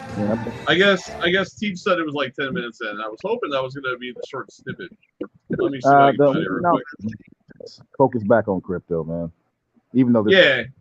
Well, either way, the point here is that apparently he's running for president in 2024. So that is going to have an effect on markets. It potentially could have an effect on a rally, knowing that he's running again. So that is some good things to see. One thing's for certain, if he wins. One thing's for certain, if he wins. One thing's for certain, if he wins, we're guaranteed to have a hotter first lady.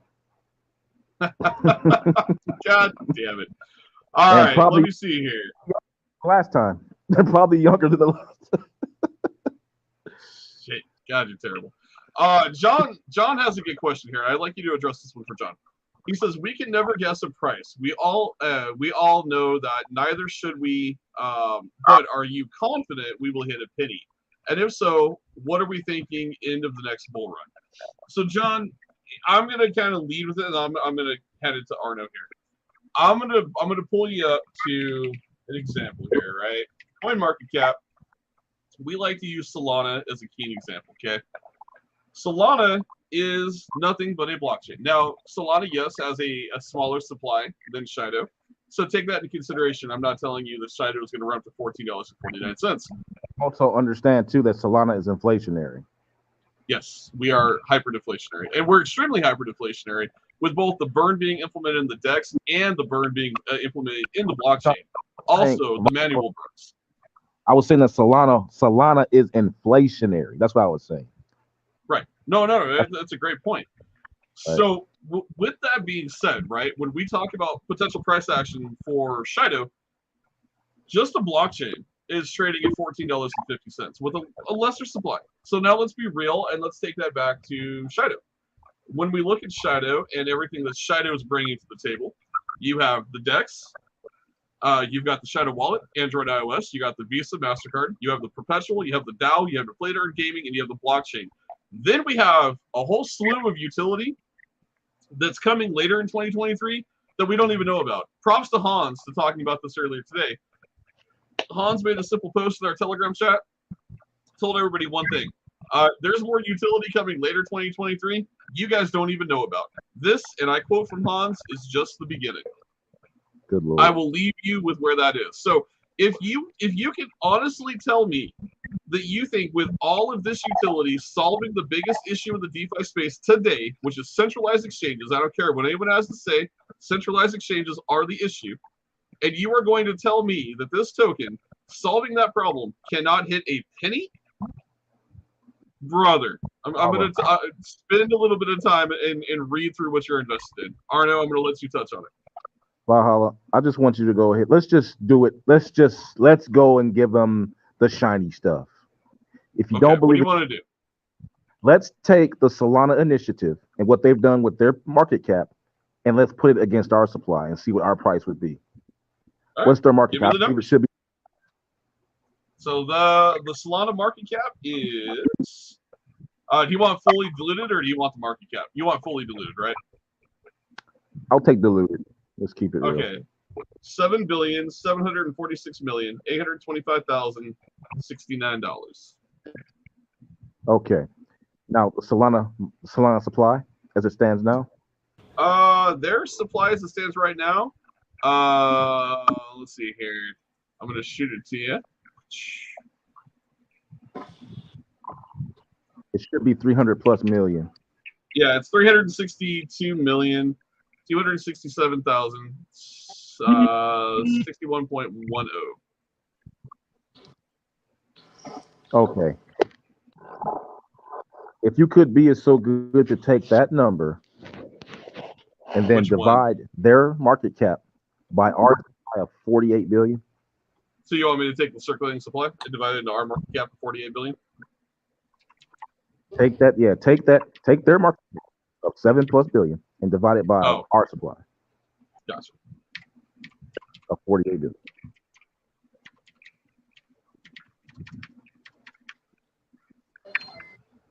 $161.39.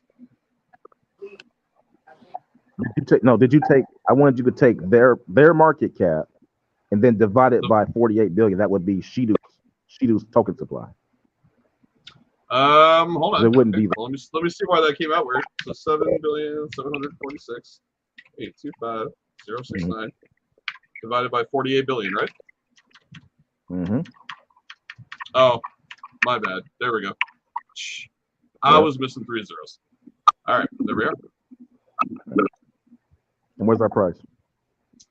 16 cents.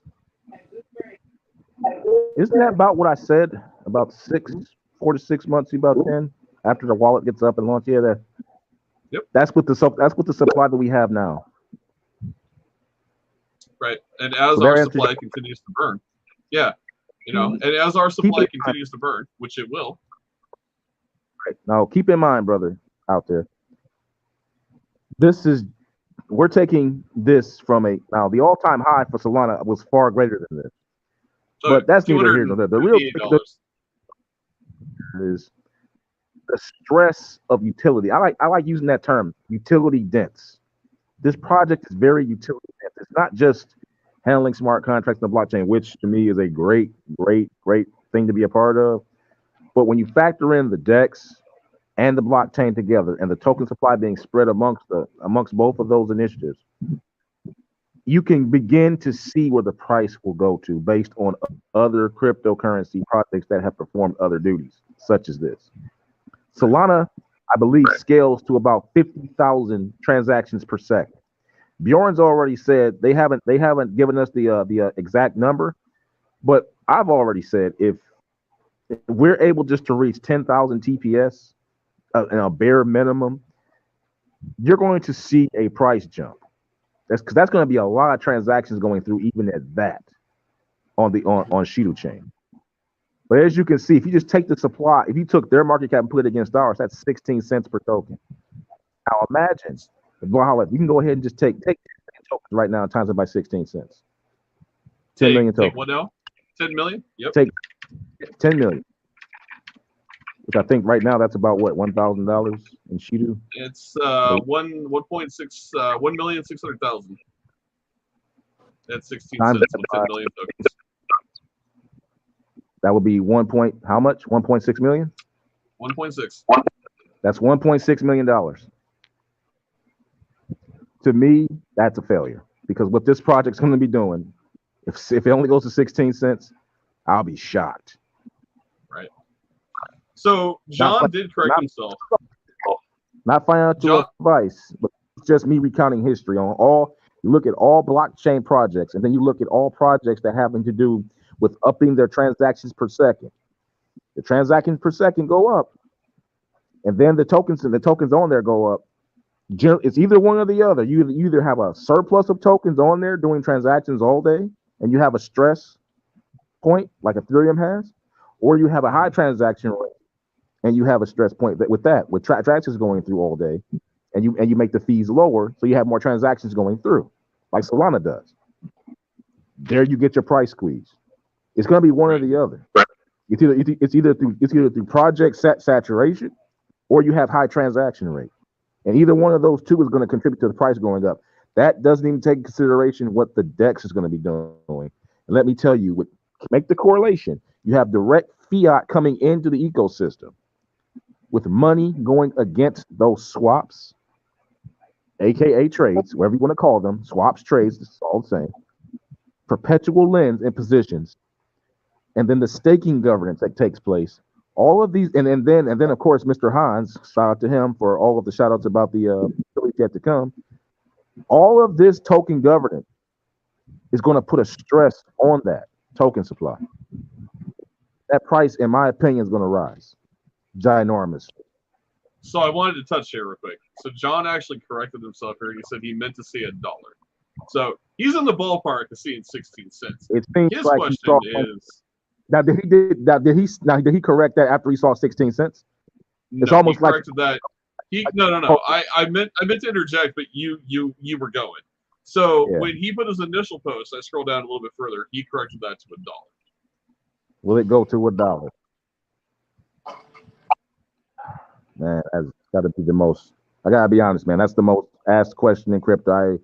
I gotta be straight up, but I am sick and tired of hearing that will it go to $1, bro. Stuff. I mean, I gotta be honest with you, brother. But to answer your question, brother, go take a look at the history of cryptocurrencies and projects that are like akin to this, and make your decision based on everything that I've just said.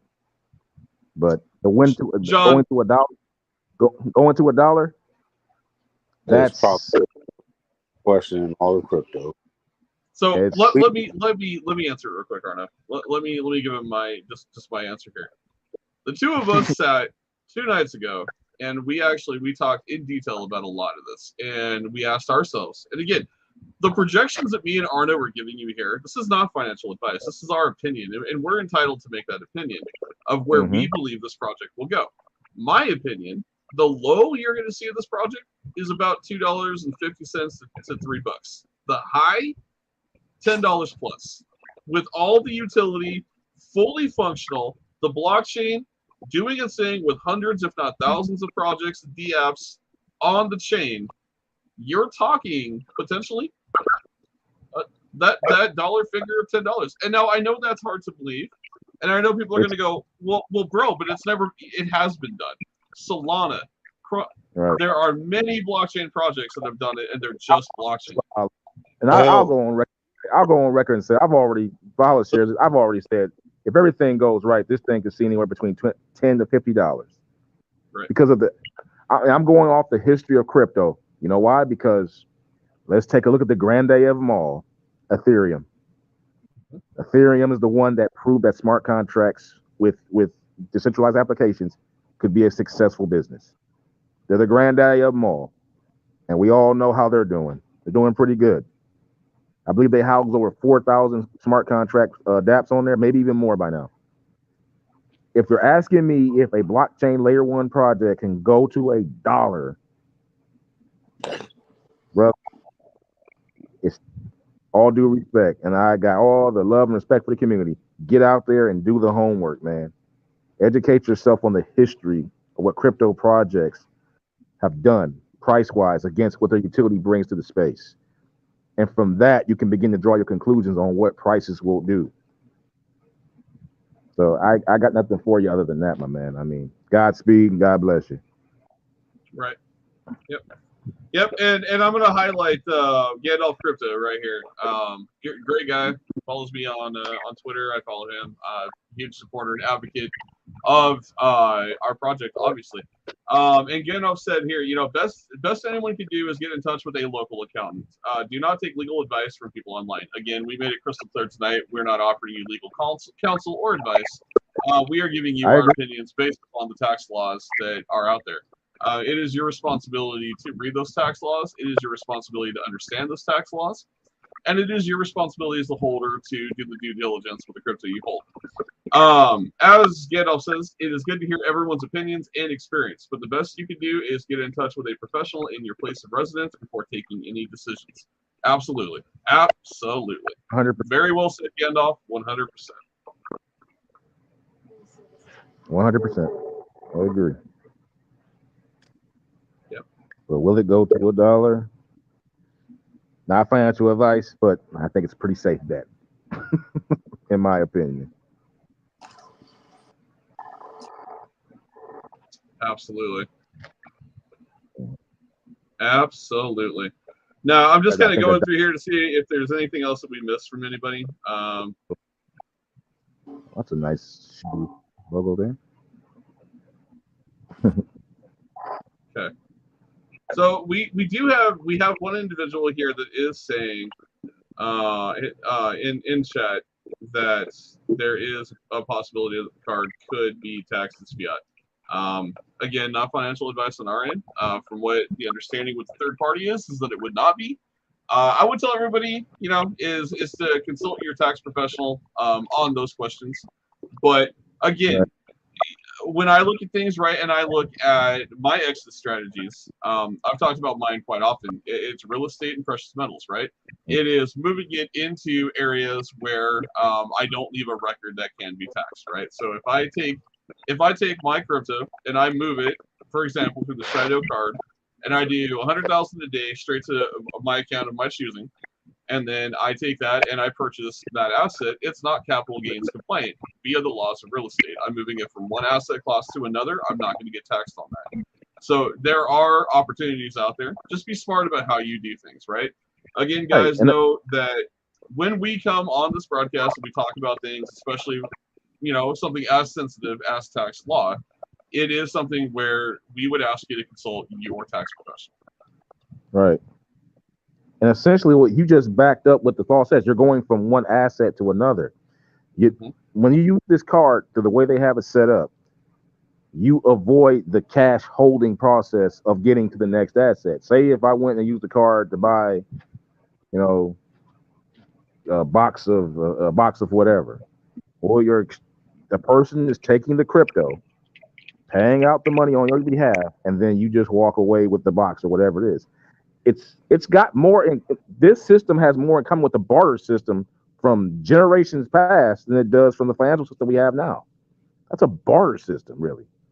You're just taking the equivalent of what that crypto was worth, and they're paying it out in dollars for your behalf while you get the asset that is worth against that dollar amount that you never held. You never held dollars. That's the key function of that rule. When you go into dollars, you are taxed. When you bypass, again, what Valhalla just said himself, he's going from one asset to another. If you're telling me he's because he changed his crypto out, go to another asset, and he's going to be taxed under the tax law, you would be wrong. Not financial advice, but those are just the rules. If you take the time to just read that small little litigation there, that's what that means.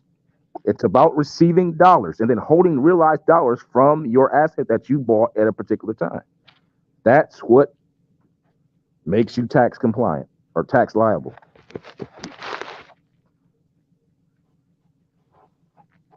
Your dollars are screwed. Pretty much. Exactly. You just got to be smart about it, right? You got to do the right thing. You got to be smart about it. You got to follow understand what you want out of crypto. And to be honest, to even go through the whole conversation aspect of it is simply put, if you hold your Shido long enough, you're going to make enough money that, to be honest with you, the capital gains, if there is a capital gains you pay, is not going to matter. Let's be real. Yeah, So,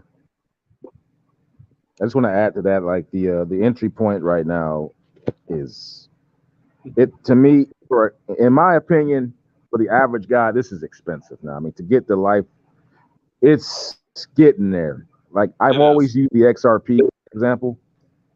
You're going to wake up one day and see people doing live streams talking about, oh, how much do you hold in your bag, bro? Oh yeah, man, I'm holding 9,000 Shido.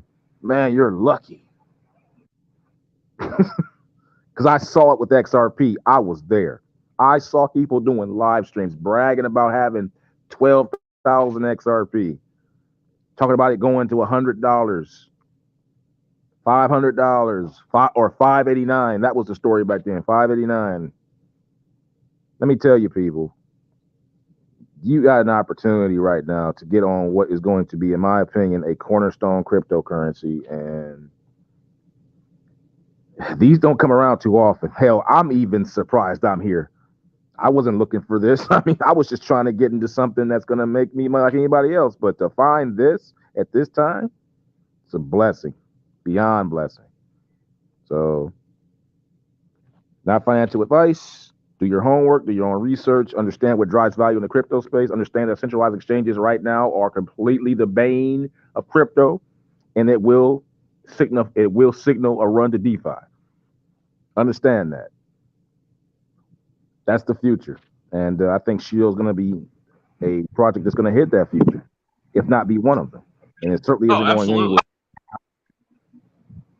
Absolutely. No, like I said, man, Shido is solving all of the issues currently facing in the cryptosphere, right? Right. I get it, man. I get it. Everyone is super focused on centralized exchanges. Everybody believes that centralized exchanges are the future. I'm going to go on record saying they're the past. DeFi is the future. Again, I understand everybody wants the Shiba dream, right? Everybody wants to chase that 1,000x, that 10,000x. Everybody wants to hit that amazing run in crypto, right? That makes some generational wealth. Well, I'm telling you guys, you've got a project in front of you right now, a cornerstone project that is putting that potential opportunity in front of you. We are solving the major issues facing the DeFi space. We are bringing crypto back to DeFi, where it should be and should have always been from the beginning. We got away from centralization to get away from the chains of fiat and the currencies around the world. That is why people like us, like everybody, doesn't matter what community you're a part of, we were attracted to crypto for that reason, right? We were attracted to get here because it got us away from centralization. Why are we trying so hard to get back to centralization?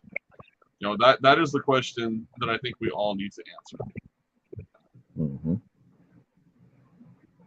So, I think, go ahead, Arno. Yeah. Just to piggyback on what you're saying, I think the reason why is like it's just familiarity.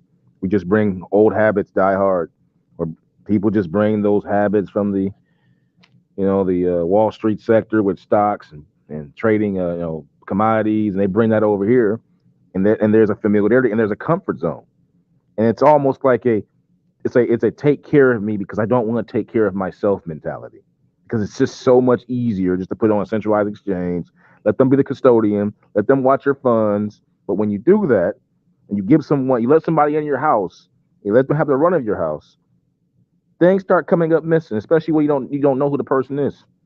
Don't be surprised when things come up missing. Don't be surprised when things happen to you that you didn't want to happen. Centralized exchanges, as far as I'm concerned, it's no different than the mob. It's no different than the mob. They get you in there and they force their policies on you. They go ahead and they strong arm you. They go ahead and even use intimidation tactics to get you to stay on there with your crypto. If you take your crypto off here, you'll be taxed this much. I've seen it happen. So yeah, for sure. So Sailor, I wanted to hit on this here, buddy. We already have staking. You can absolutely stake your Shido at this point, and then NFT staking is coming very soon. So if you have questions on that, go into the Telegram chat. It's /staking. It'll direct you to where you need to go. It'll give you all the information for you to do that successfully, but you can stake your tokens starting now and moving forward in the future. So please, absolutely take advantage of those rewards. They are there for you, the holder, for a reason. Yep. So with that, guys, I didn't mean for this to derail into tax law. But the bottom, it's all good, man. It's all good. At some point, we have to have the conversation about taxes, right? And again, you know, my final push to it is neither me nor Arno nor Dubon, we're not certified CPAs, we're not tax experts, and we're not going to give you financial advice. It tells you right there on the bottom of the screen. This is not financial advice. Everything we talk about on this stream is simply our opinion, and it is based on the information that is available out there. You know, you can ask most people in the DeFi space that utilize the Crow card. They use it because it evades taxes, because it prevents taxable events. That I know many people that use it that can tell you they've never paid a penny in tax because of that. And the Shido card is following the exact same tracks. So whether or not they got lucky, whether or not that is the truth, whatever, we're gonna label that when it comes to tax law. What I'm gonna tell you is do your due diligence. Consult your CPAs, consult your tax professionals. But you know what? The bottom line is Shido is going to mint multimillionaires.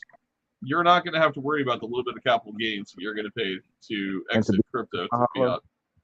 To be honest, it's going to mint quite a few billionaires too, I believe. It's going to be some billionaires. I believe it is too. All the more reason why people should be getting in now and getting in and holding and hold for the utility, not for the price pumps. For God's sakes, understand the utility. Understand what drives value in crypto. Invest in that. Don't invest in a short-term price movement, for Christ's sakes. Buying the top of a green candle is not fun at all. If you're buying the top of any green candle, I feel like you don't understand what DCA means, dollar cost averaging in your investments. I really, if you were just throwing money at the top of a green candle on FOMO or the advice of somebody, guys, please don't do that. I don't want to see you get wrecked. I don't want to see you make bad decisions, because that's how you lose your ass in crypto, right? You got to know and that's what you're in. Right. And that's what hurts crypto in the long run. People having bad experiences. Mm-hmm. That experience is what makes crypto stagnate. If it wasn't for FTX, it wasn't for the Mount, who knows where we might be in crypto if it wasn't for Mount Gox all those years ago? Who knows? Maybe things would have went even faster back then. Who knows where we could have been right now without FTX? Who knows? But one thing I do know is this: people running scams or having bad experience in crypto or running whatever is not good for the space. The only way to really get away from that is to go decentralized. That's going to be the best shield against it. And I support any project that's doing that.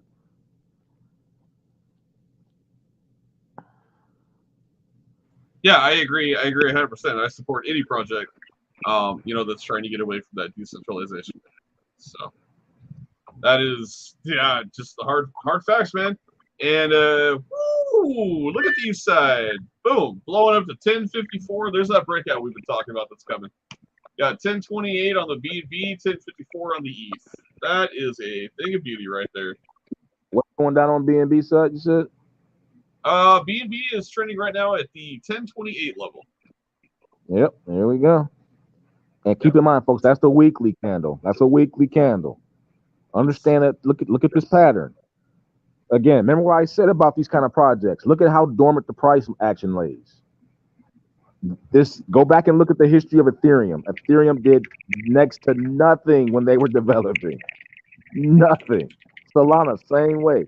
Avalanche, same way. All these projects that do these great things that help the crypto space that no one really understands always start out like this, because for that very reason, they're hard to understand, because people, they go to the shiny things, the things that are loud, have, you know, I mean, I don't even think Ethereum even had their symbol etched when they first started.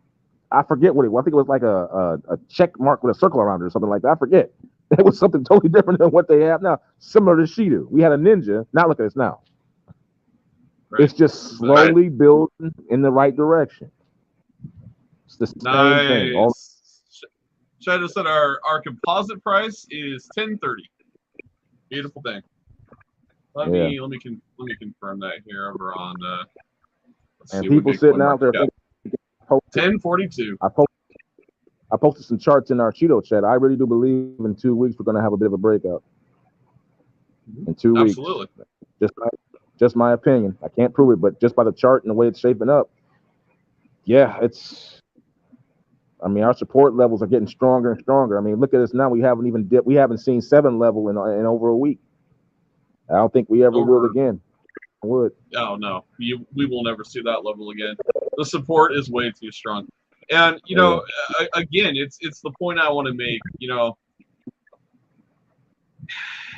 when you look at the charts, when you look at some of these charts out here, the thing for me, man, I'm seeing projects in the DeFi space that is artificially pumping the charts to make them look good. And it blows my mind. You see it in some projects. We're not going to name names, but hey, just know there's projects out there. And you look at some of these projects that have artificially pumped the charts to make them look good. And you can track the same wallets that do massive buys. And then within 24 hours, you watch all of that get sold off instantly. It's because there's no support. There's no organic growth. And what I want to point with Shido is this is all pure organic, right? Like this is on the week chart. So as Arnold will tell you, we surpass each candle, or we trade sideways and then surpass it on the next candle.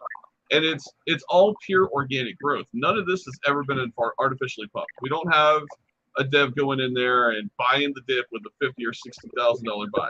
Those things don't exist. This is the community rallying. This is the community buying the dips. This is the community DCing into their bag. And this is in a very terrible bear market that you see this beautiful chart. There's a reason why B Roots will tell you that this is the most beautiful chart in all of crypto. You know, in fact, I want to hit a tweet. I want to hit a tweet from B Roots that he did today that I thought was super bullish, man. And it was right here. So from Moon King himself, right? It says on the tweet, Shido is one of those coins that silently goes up. You forget about it, and you'd be like, damn, where did that come from? $1 billion market cap? What he's getting to, right, is because it's a utility-based token, it's not a hype token, it's not a meme coin, it's not a bullshit shit coin that people are FOMOing into to make a quick buck and then chase a green candle and get out. Those coins are trending all over the place, right? Because people are trying to make a quick buck. Shido is just in the backdrop delivering utility and doing what Shido does best, building a platform and a decentralized financial ecosystem for the DeFi space. And it's going to be that moment where you're going to look at your wallet and go, shit, it's at $1 billion market cap? And that's more to my point what I was talking about. Again, I'm bringing it back home to the comparisons I make to the, again, I'm not comparing Yorn to Vitalik as I'm saying he's Vitalik or this is Ethereum. It's about the energy that they encompassed when they first began their rise. These projects, even B-Root sees it. I'm just going to be honest.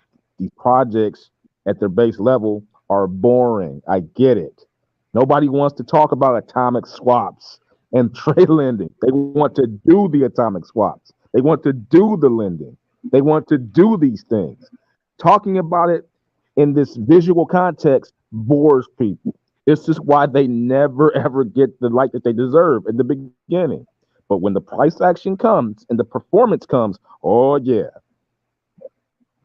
I refer you to the old, go back to 2013 when Ethereum did, pardon my French, fuck all price-wise.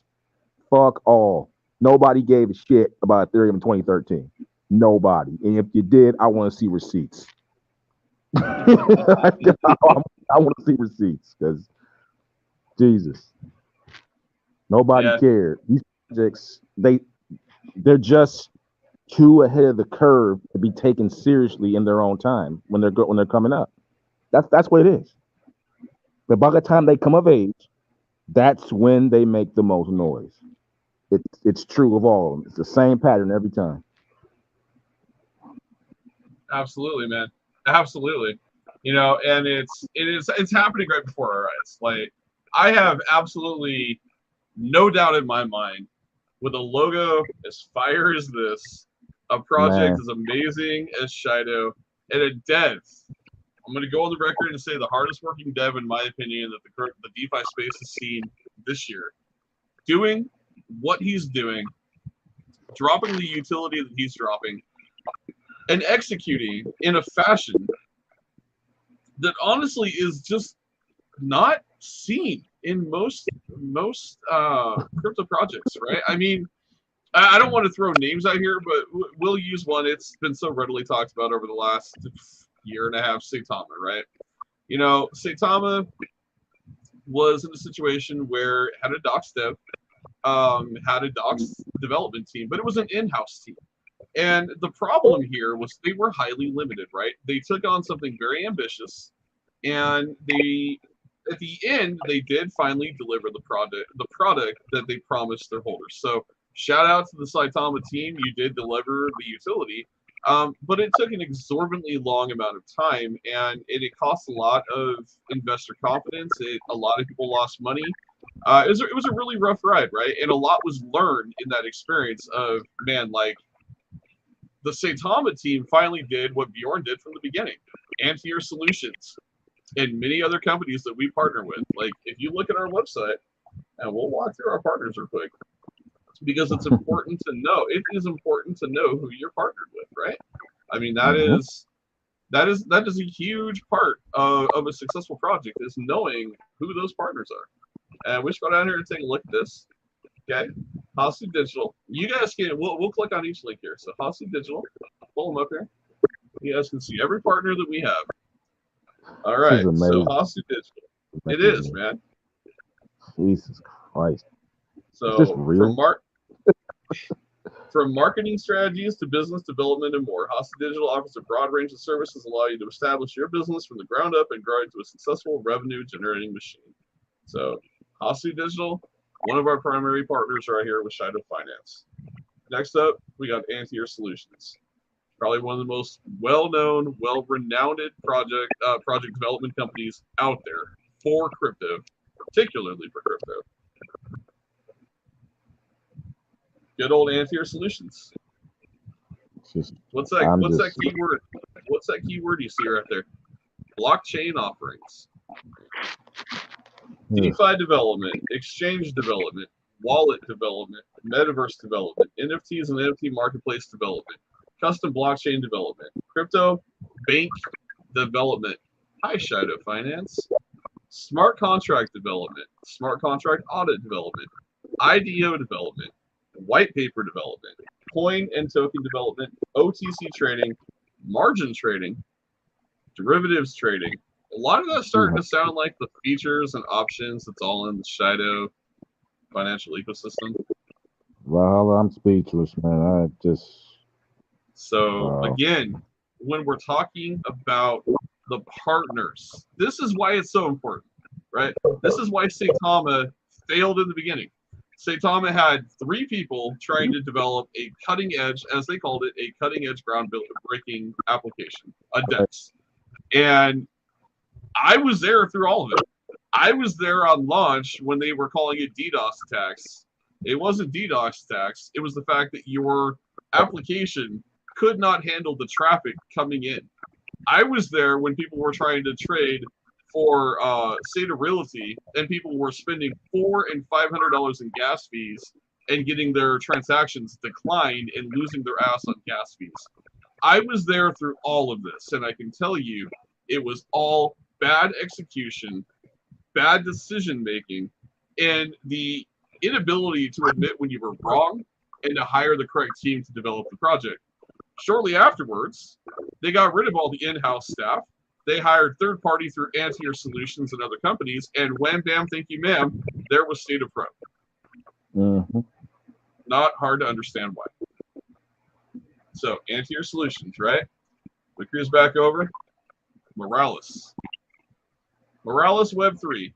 Build faster and smarter with APIs that bridge the development gap between Web 2 and Web 3 development. And this is the key word. Trusted by industry leaders. MetaMask, Delta, NFT Trade, and Polygon. Build and prototype dApps quickly using familiar platforms like Firebase. Well, look at that. Doesn't that look oddly familiar to something that kind of a unique layout of something that kind of looks like the perpetual lending platform for Shido-Finance. I wonder which company is helping to build that. The price aggregator, by the way.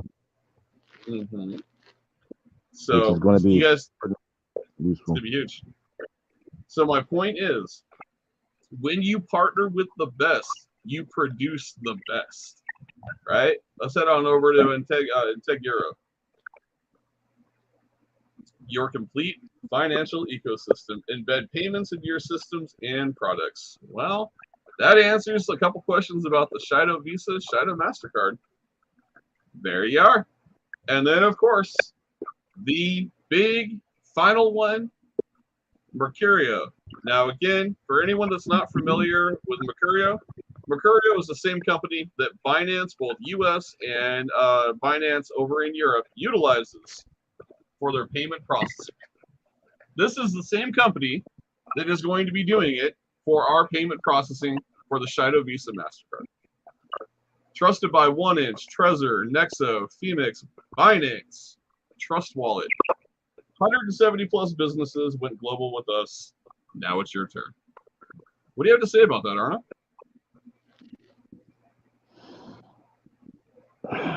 Man, all of those, man. I'm just, yeah. Listen, you know me, I can get pretty long-winded on stuff, but it just comes down to it. It's just buy it and hold it. Not bound to it. Let's just keep it real. If I was in the street, I'd like, bro, you need to be buying that shit.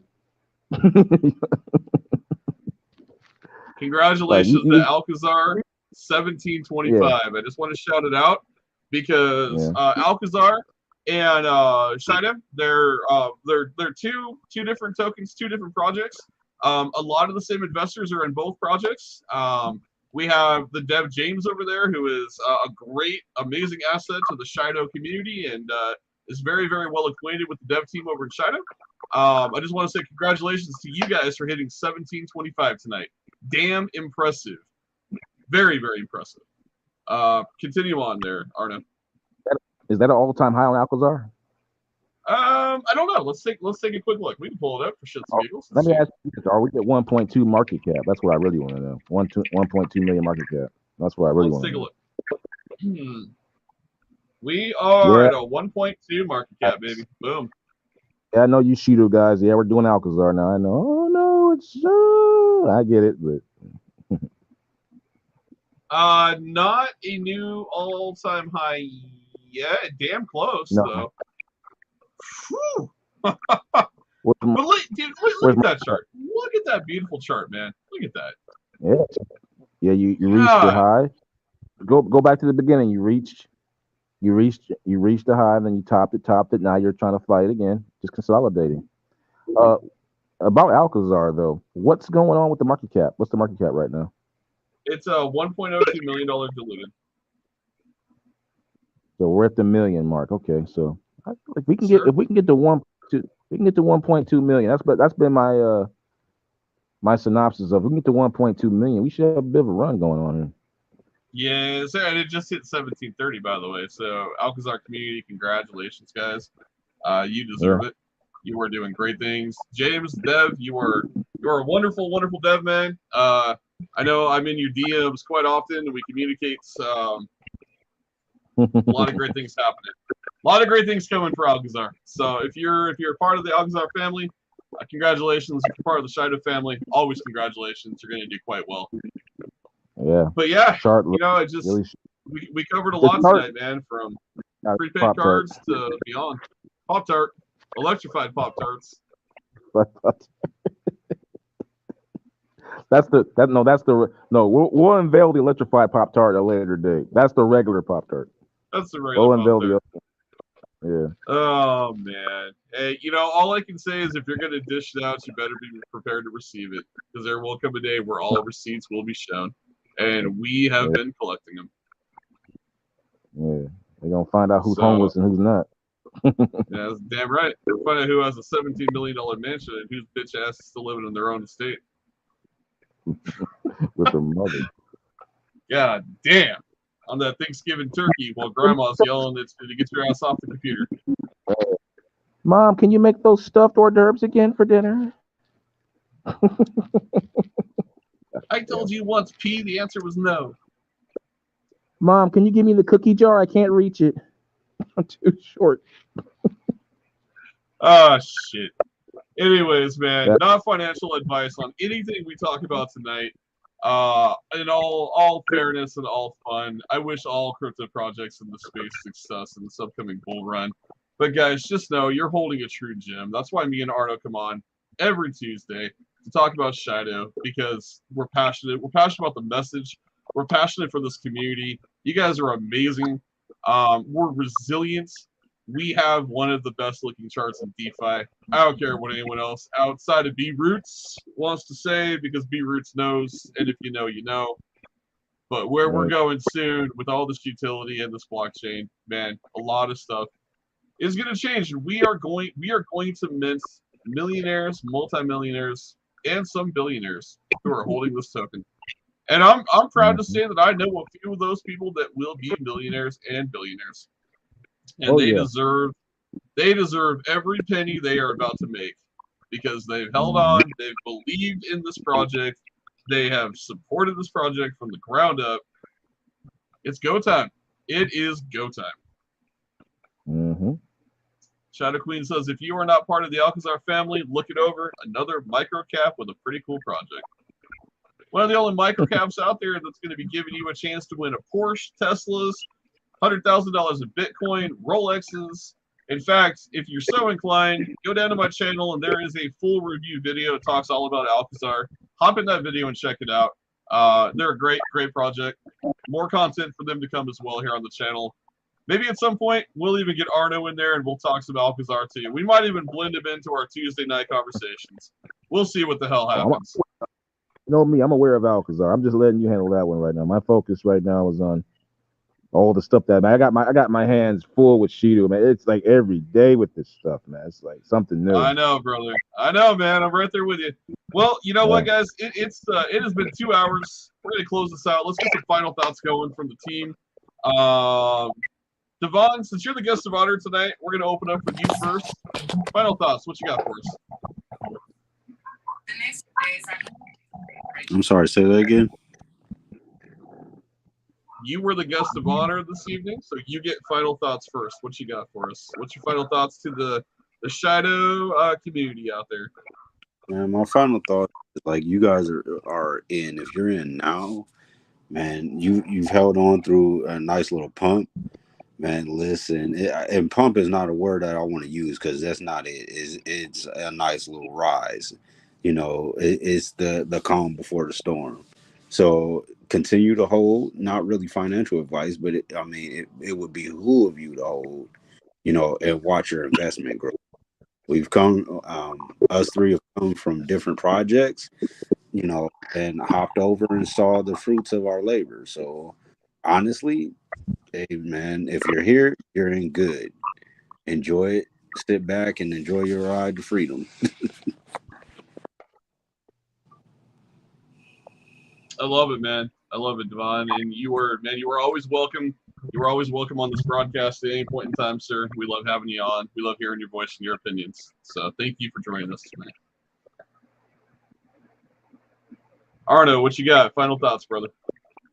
Well, tonight I want to talk about. I don't want to get too technical tonight. Tonight, I want to make a comparison between hammers and Pop-Tarts. I want to close with this comparison. A hammer, what is it? It's strong, dependable, It has a built-in utility. You can hammer nails with it. It can be used as a defense weapon against enemies. It can also be used as a prop in plays if you want to. You're into that sort of thing. The point is, a hammer does things. It's strong. It's dependable. It will last the test of time. What is a Pop-Tart? It's sugary, high in calorie and fructose, has empty calories, doesn't do anything for your hunger pains, and quite frankly, if you're a young person, usually will give you acne, which will make your social life very, very hectic. Stay away from Pop-Tarts. Get yourself a hammer and start banging. Thank you. God damn, man! Did you rehearse that all night? Did you rehearse No, that after I called that prepaid card a Pop-Tart? Is that when you started? That was off the cuff, bro. God, man, I can't top that. That was damn, dude. That was good. I like that analogy. You kind of make me want to go get a Pop-Tart now. You know, I hope not. An electrified Pop-Tart sounds great. I mean, you know, to eat, not to invest in. You better make sure it doesn't drop fast on you. Shit. Better make sure it has some legs for support, right?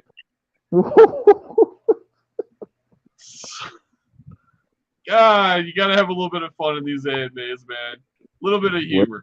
Tonight's been a little bit more of a relaxed AMA with some fun and some humor. But my closing thoughts, in all seriousness, guys. Shadow community, I love you and I appreciate you. As always, guys, you guys tune in. You're troopers every Tuesday. Get the message out there. You know, the message again, we're not CPAs, we're not tax experts. We're going by the tax law as we know it and as things are or are not. Whether or not the Visa or MasterCard is going to cause a taxable event, we will get more information as we get closer to that point.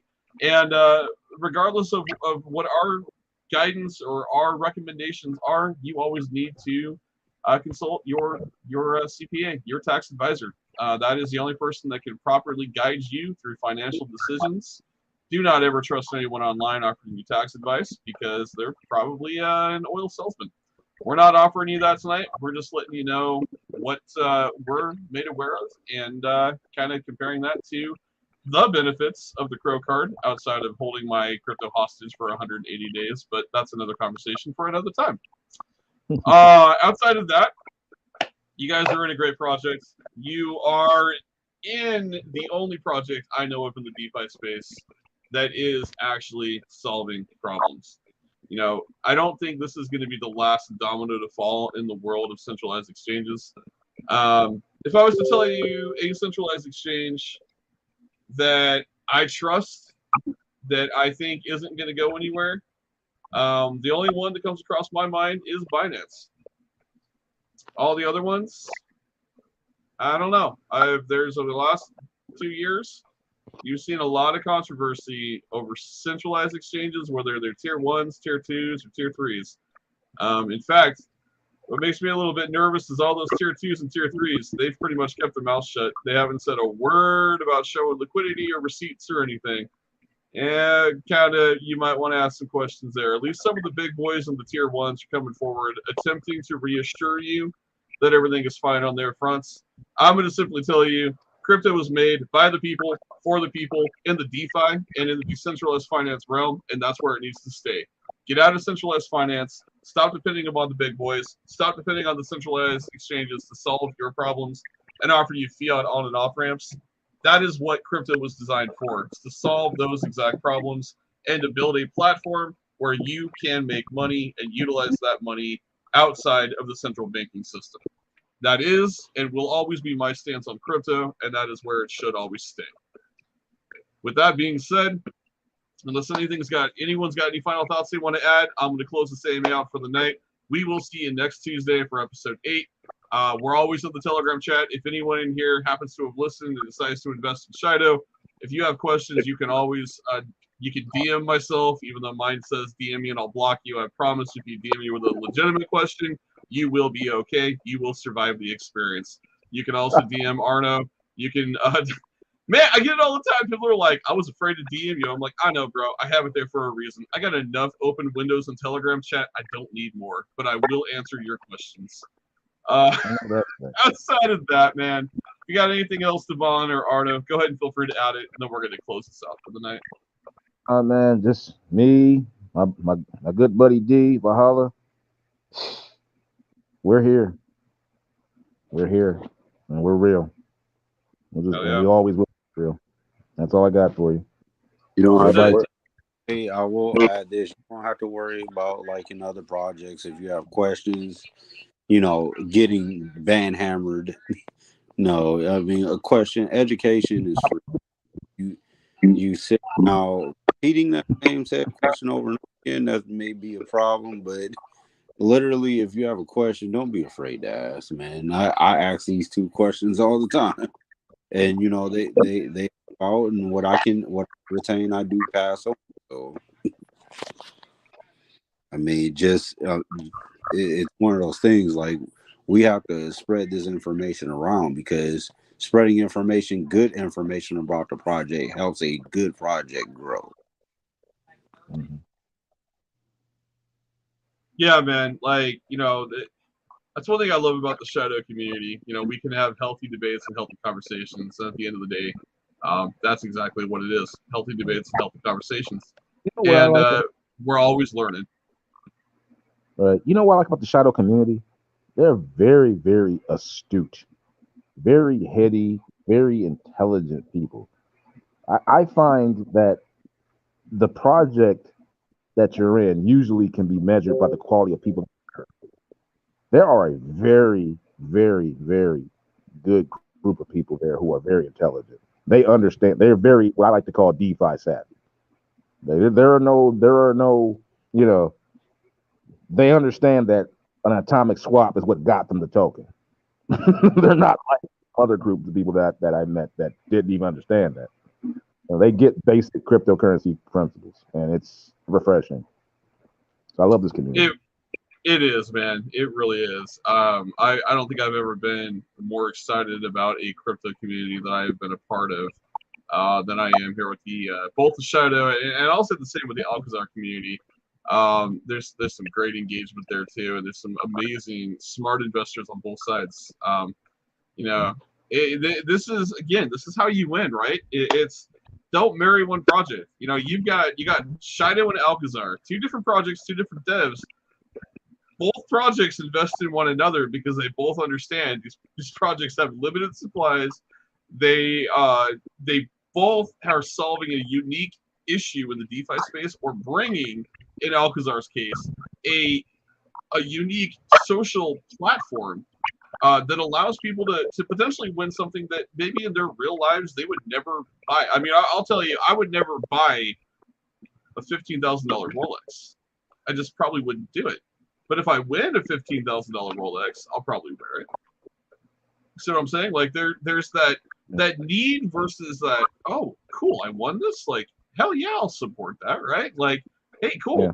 I don't want to go buy a $80,000 Porsche, but if I win an $80,000 Porsche, we have a different conversation, right? So it's really cool what Alcazar is bringing to the table with this Raffle D app that's in development. And then you've got Shido-Finance that's solving real world issues right now in the DeFi space. So, you got two amazing projects, and if you diversified in both of those, you're winning right now. Yes.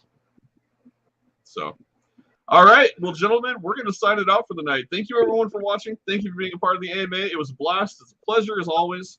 And I look forward to next Tuesday, man, because next Tuesday is next Tuesday is the 22nd. We should have some spicy stuff to cover. Right. We're coming close to the end. I'm going to bet you we're going to have some spicy news next Tuesday. I'm looking forward to that. I'm telling you, Valhalla, big things ahead these next real 6 weeks. So with that, man, I'm signing off. I'm calling it a night, brother. All right. We are. You guys have a great one. Thank you for watching. Everyone have a wonderful night. We'll see you all next Tuesday.